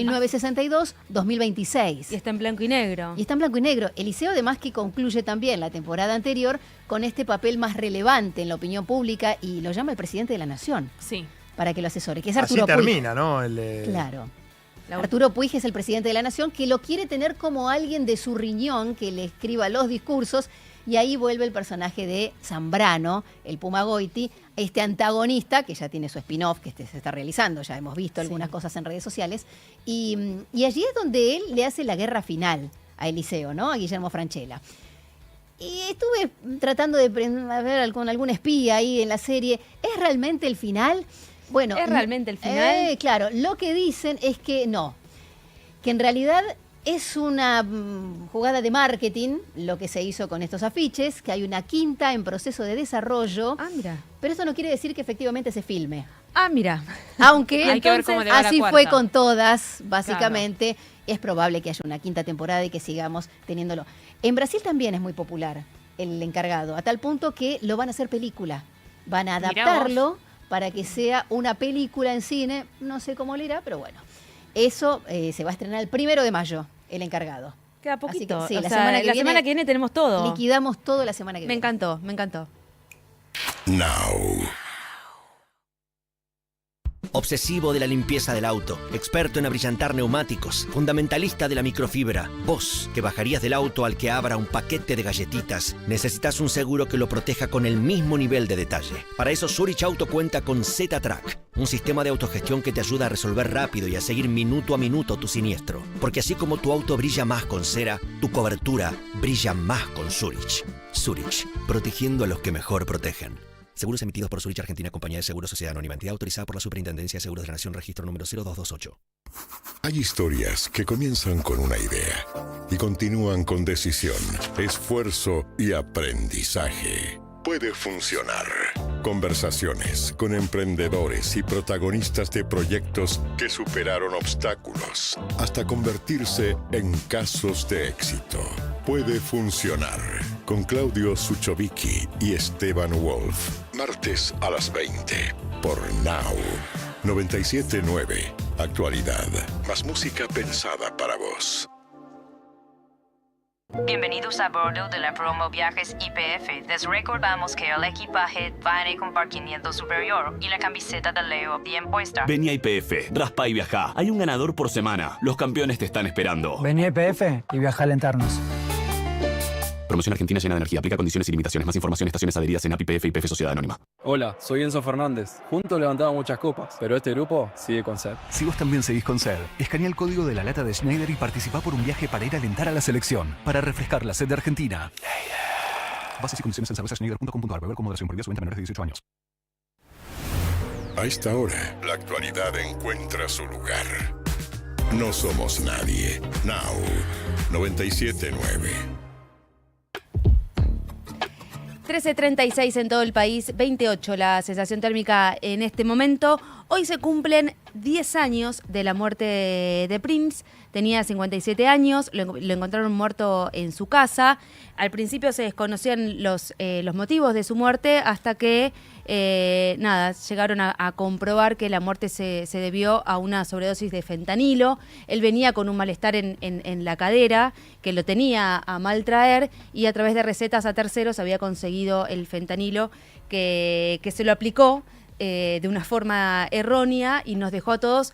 Me acuerdo de ese día como todos boquiabiertos cuando empezaron a llegar las notificaciones de que Prince se había muerto. Había cancelado unos shows antes, que era muy raro que él cancelase shows, y eso ya había empezado a llamar la atención, pero nada más lejos de creer que a él le había pasado algo. Uno de los músicos más prolíferos, uno de los músicos más sorprendentes y geniales que nos dio la música, tal es así que es el creador del sonido Minneapolis, en esa mezcla de funk, de pop, de rock, de R&B, y con esta búsqueda todo, pero constante, de nuevas melodías y de nuevas canciones. Multiinstrumentista también, multiinstrumentista. ¿no? Él decía que tocaba más de 50 instrumentos y que no podía dejar de componer. De hecho, cuando le preguntaban cómo definiría la música, él decía, no me gustan las definiciones, no me gustan los géneros, así que solo puedo decir que es inspiradora.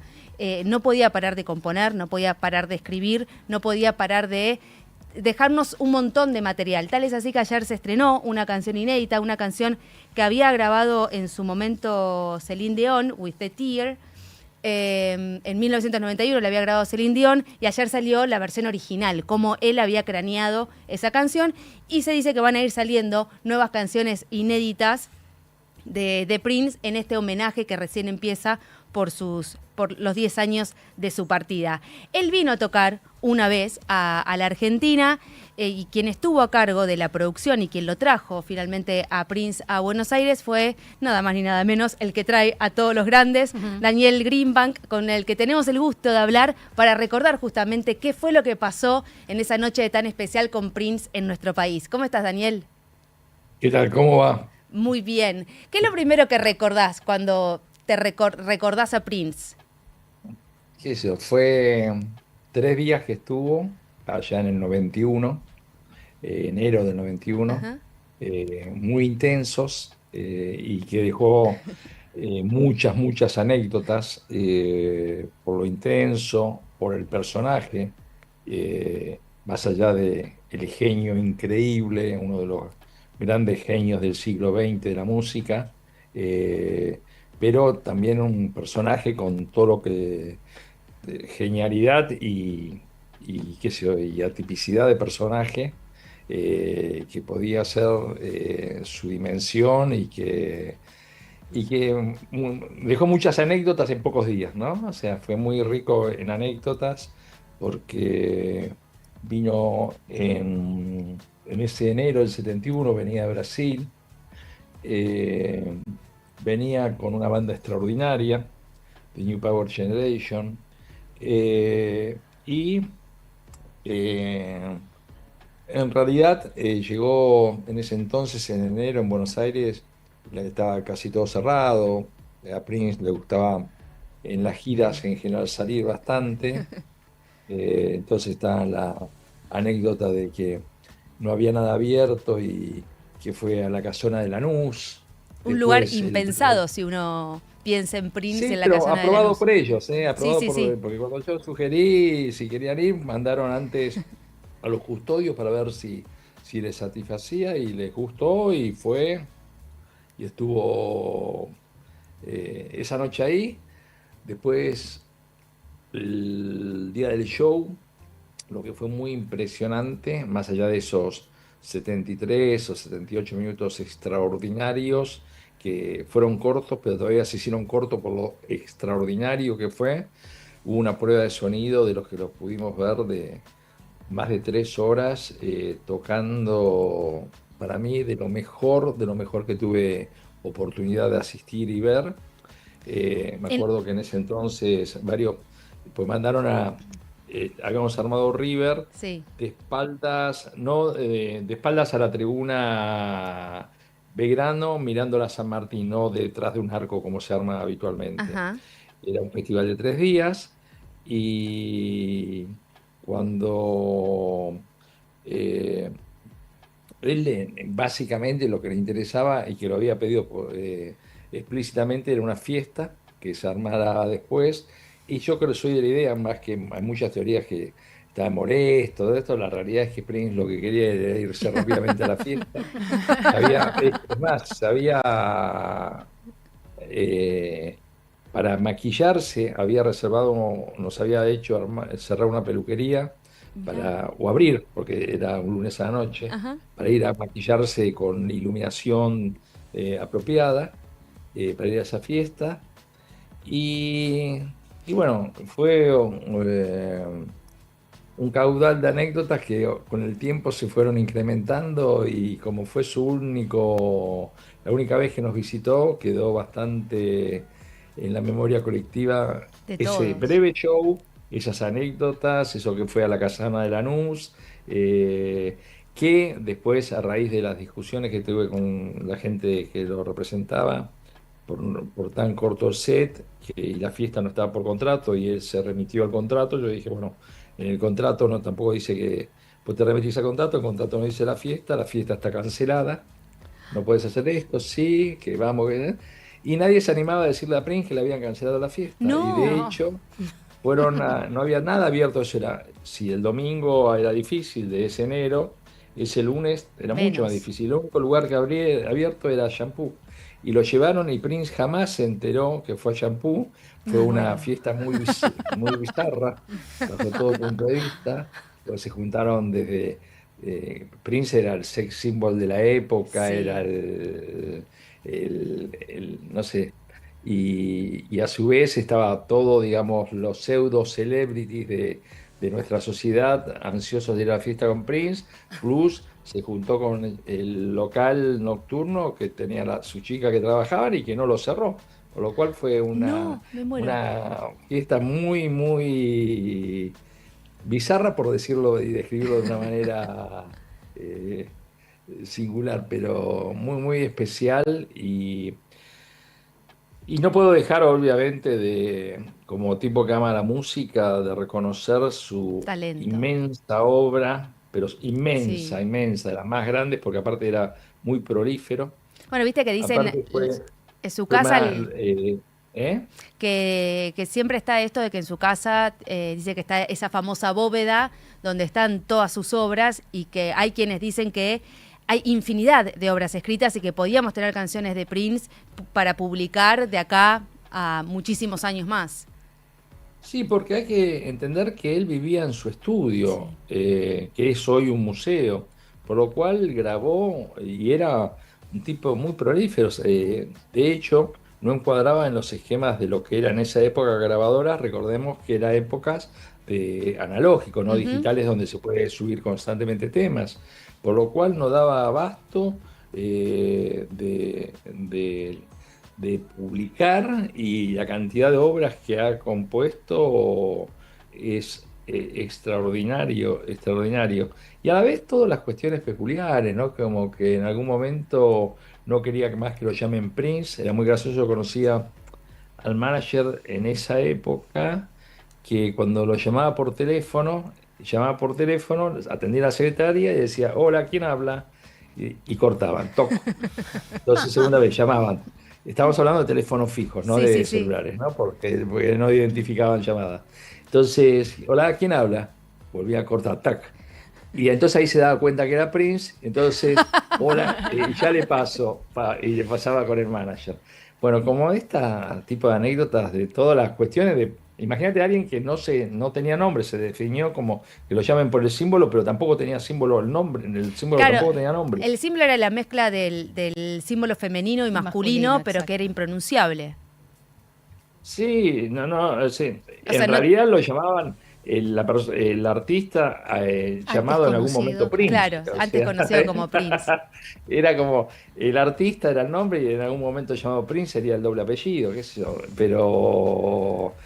Pero esto es lo anecdótico. Lo importante y lo que queda es la obra de un artista extraordinario, excepcional, y que cuando murió estaba haciendo una gira. En los últimos tiempos estaba tocando solo, estaba haciendo un show de piano, y yo muy amigo de quien lo producía en los dos lados, también en Europa. En Europa lo producía un productor belga que se llama Pascal Van Velde, y era muy gracioso porque lo llamaba estando en Londres 15 días antes y le decía, tengo ganas de este sábado que viene de tocar en 2 discotecas.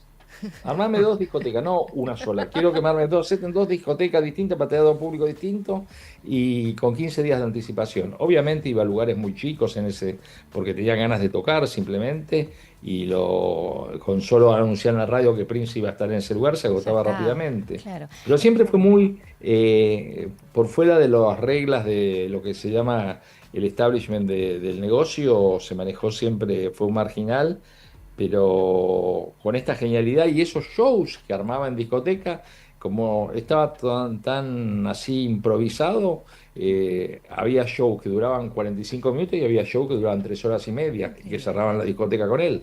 O sea, en clubes en Europa. Daniel, y un hombre que ama la música, como recién decías, ¿cómo pasaste de ahí a las muestras inmersivas, ¿no? Todo lo que nos encontramos siempre en la rural, en donde nos invitas a esos viajes exploratorios.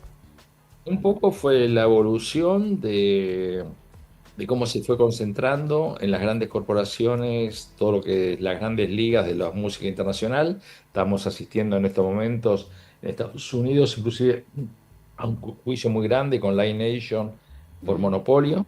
Sí. Y viendo en la pandemia me puse a investigar un poco cuáles eran los huecos y los nichos que tenía yo para desarrollar, y encontré el área de exhibiciones. Dentro del área de exhibiciones había cuestiones más lúdicas, como los inflables. Recién aparecía fuertemente lo que era el arte inmersivo, con el cual hicimos Imagine Van Gogh.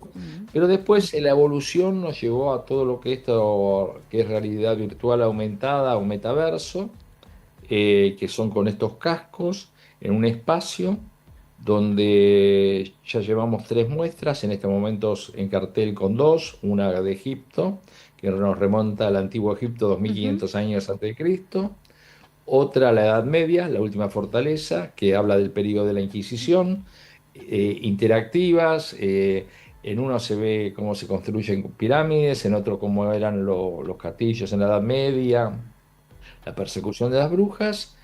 Y estamos estrenando el 30, una que se llama Life Chronicles, que es la historia de las especies, de la evolución y extinción de las especies, que arranca con el comienzo de la vida en el agua, tiene con todo lo que implicó esa instancia de la vida en el agua hasta que salta a la tierra. O sea, el periodo arcaico, después el periodo cámbrico, los dinosaurios y todos con con un respeto muy importante de cuál era la naturaleza que rodeaba a las especies en ese momento. Esto estaba desarrollado por el Museo de Ciencias Naturales de París. Tiene una rigurosidad muy estricta en cuanto a la veracidad histórica, a lo didáctico, y a la vez muy divertida porque convivís. Está desde viviendo abajo del agua, como era la vida subacuática antes de emerger a la tierra, con los dinosaurios. Hay una parte de los dinosaurios en la muestra que es fantástica, porque realmente convivís, caminás con los dinosaurios, tenés mil experiencias, y termina un poco con la crisis climática y la extinción de muchas especies. Me parece que abarca, si bien dije, en una nos remontamos 1500 años antes de Cristo con Egipto, en otro 1300 años después de Cristo con la última fortaleza de la Edad Media. Acá nos vamos a 3500 millones para atrás, el comienzo de la vida en el agua hasta la actualidad, donde hay especies obviamente en extinción por la destrucción del medio ambiente. Esto es para toda la familia. Absolutamente, la verdad es todo, en general todas las exhibiciones creo que, si bien algunas, yo creo que la última fortaleza pues tiene muchos combates, aparecen dragones, mucho Games of Thrones, o la de Egipto, que Egipto te recorres, subís a una pirámide, ves cómo era el Egipto antiguo, cómo se ve de las pirámides hoy el Cairo, navegás por una barcaza, participás de una ceremonia de momificación. Son proyectos familiares, los vemos por la gran concurrencia de familias que tenemos fundamentalmente los fines de semana. Y lo que va a permitir ahora con esta incorporación y con cierta tecnología que renovamos en la rural, que vamos a poder tener los 3 contenidos en forma simultánea y que la gente va a poder tener un menú de oferta bastante interesante y muy distinto una de la otra. Me encantó. Grandes experiencias para disfrutar entonces con toda la familia. Daniel, 2 últimas preguntas. La primera es que nos cuentes esa anécdota con Prince, estando Prince a la prueba de sonido con el Flaco Spinetta, para traerle un poco la reacción del Flaco cuando lo vio a Prince haciendo esa prueba de sonido. Y la segunda te la dejo picando para después de tu respuesta. Bueno, cuando nos echan a todos, bueno, a mí me dejan por productor, pero la verdad que Prince, aparte del público, es infinitamente respetado por todos los músicos, y el Flaco Spinetta era un gran fan.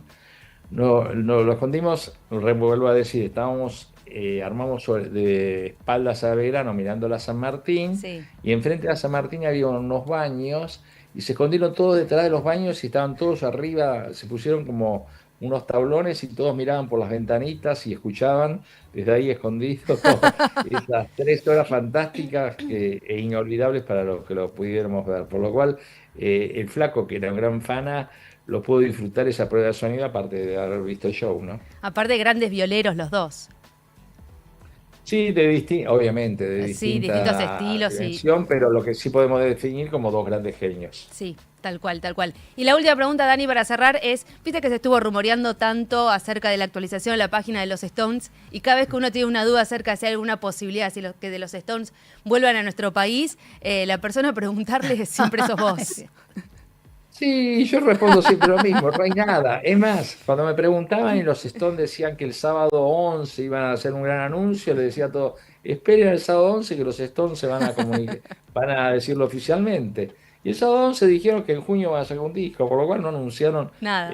Son todas fantasías o fantasías o ganas, también hay muchas ganas de que vuelvan, pero solo ellos determinarán cómo se sienten y cómo van evolucionando. Hoy, por lo pronto, en estos momentos, tendrían que estar girando o empezando una gira por Europa, que lo cancelaron. Sí, Esa es la única realidad en términos de lo que son los shows.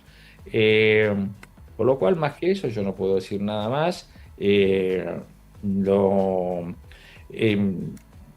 difícil, pues nunca con los Stones digo imposible, pero lo digo, es muy, muy difícil de que los Stones vuelvan a tocar y mucho más que salgan de gira, ¿no? Pero por ahí, porque sacan el álbum, hacen alguna discoteca, Lo que sí seguro, no van a lanzarse, si algo hicieran, van a ir de a poquito. Primero, probablemente hagan alguna, si hicieran, no estoy diciendo Sí. que lo van a hacer, pero harían alguna discoteca, algún club en Londres, cerca de sus médicos, para ver cómo se sienten después de 1 hora 40 o 2 horas de show. Pero eso no implica nada más que un testeo, y hoy tomando en cuenta, como están presentando un nuevo álbum, quizás quieran hacer algo, pero es toda una... Lo que estoy diciendo corre por cuenta mía. Lo que es la única verdad es que el 11 de junio van a lanzar un nuevo álbum. Gracias, Dani. Muchísimas gracias por esta comunicación, por recordar a Gracias Prince a ustedes. con tanto cariño y bueno, por todas las obras que estás haciendo, estas muestras en La Rural. Muchísimas gracias por todo. Gracias a ustedes. Chao. Daniel Green. Tu nueva radio. Now. 979. Música pensada para vos. 979now.com.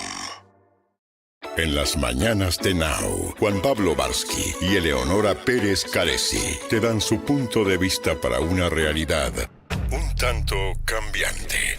No somos nadie. La actualidad En un modo que ya conoces y a veces no tanto. lunes a viernes de 10 a 14. Un nuevo punto de vista en Now 979, tu nueva radio. 979 Now. Música pensada para vos. 979now.com. Tus 90, tus 2000, tu nueva radio. Now 979. Música pensada para vos. 979now.com. Hay un momento de la tarde en el que lo más importante es estar bien rodeado. Coworker, con Agustina Casanova y Mariano Almada. Actualidad para decidir y música para acompañar en un mismo espacio. Coworker, de lunes a viernes, de 14 a 17. Un nuevo punto de vista en Now 979, tu nueva radio. Tus 90, tus 2000, tu nueva radio. Now 979. Música pensada. 979. 13:57, ya se está preparando todo el equipo de Coworker para acompañarlos a ustedes hasta las 17 horas. Nosotros somos No Somos Nadie. En la operación técnica estuvo, como siempre, nuestra querida Lucía Méndez. Community Manager Delfina Scaglione y Guadalupe Fernández Viero. En la producción, Diego Bueno, Joaquín Villanustre, Julieta Penisi y Augusto Sana. En el control, Diego Strack, Fernando Pereira, Luciano Pucheta y Miranda Grimó.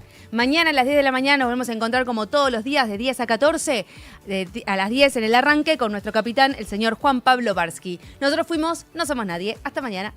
Now. Hay momentos que querés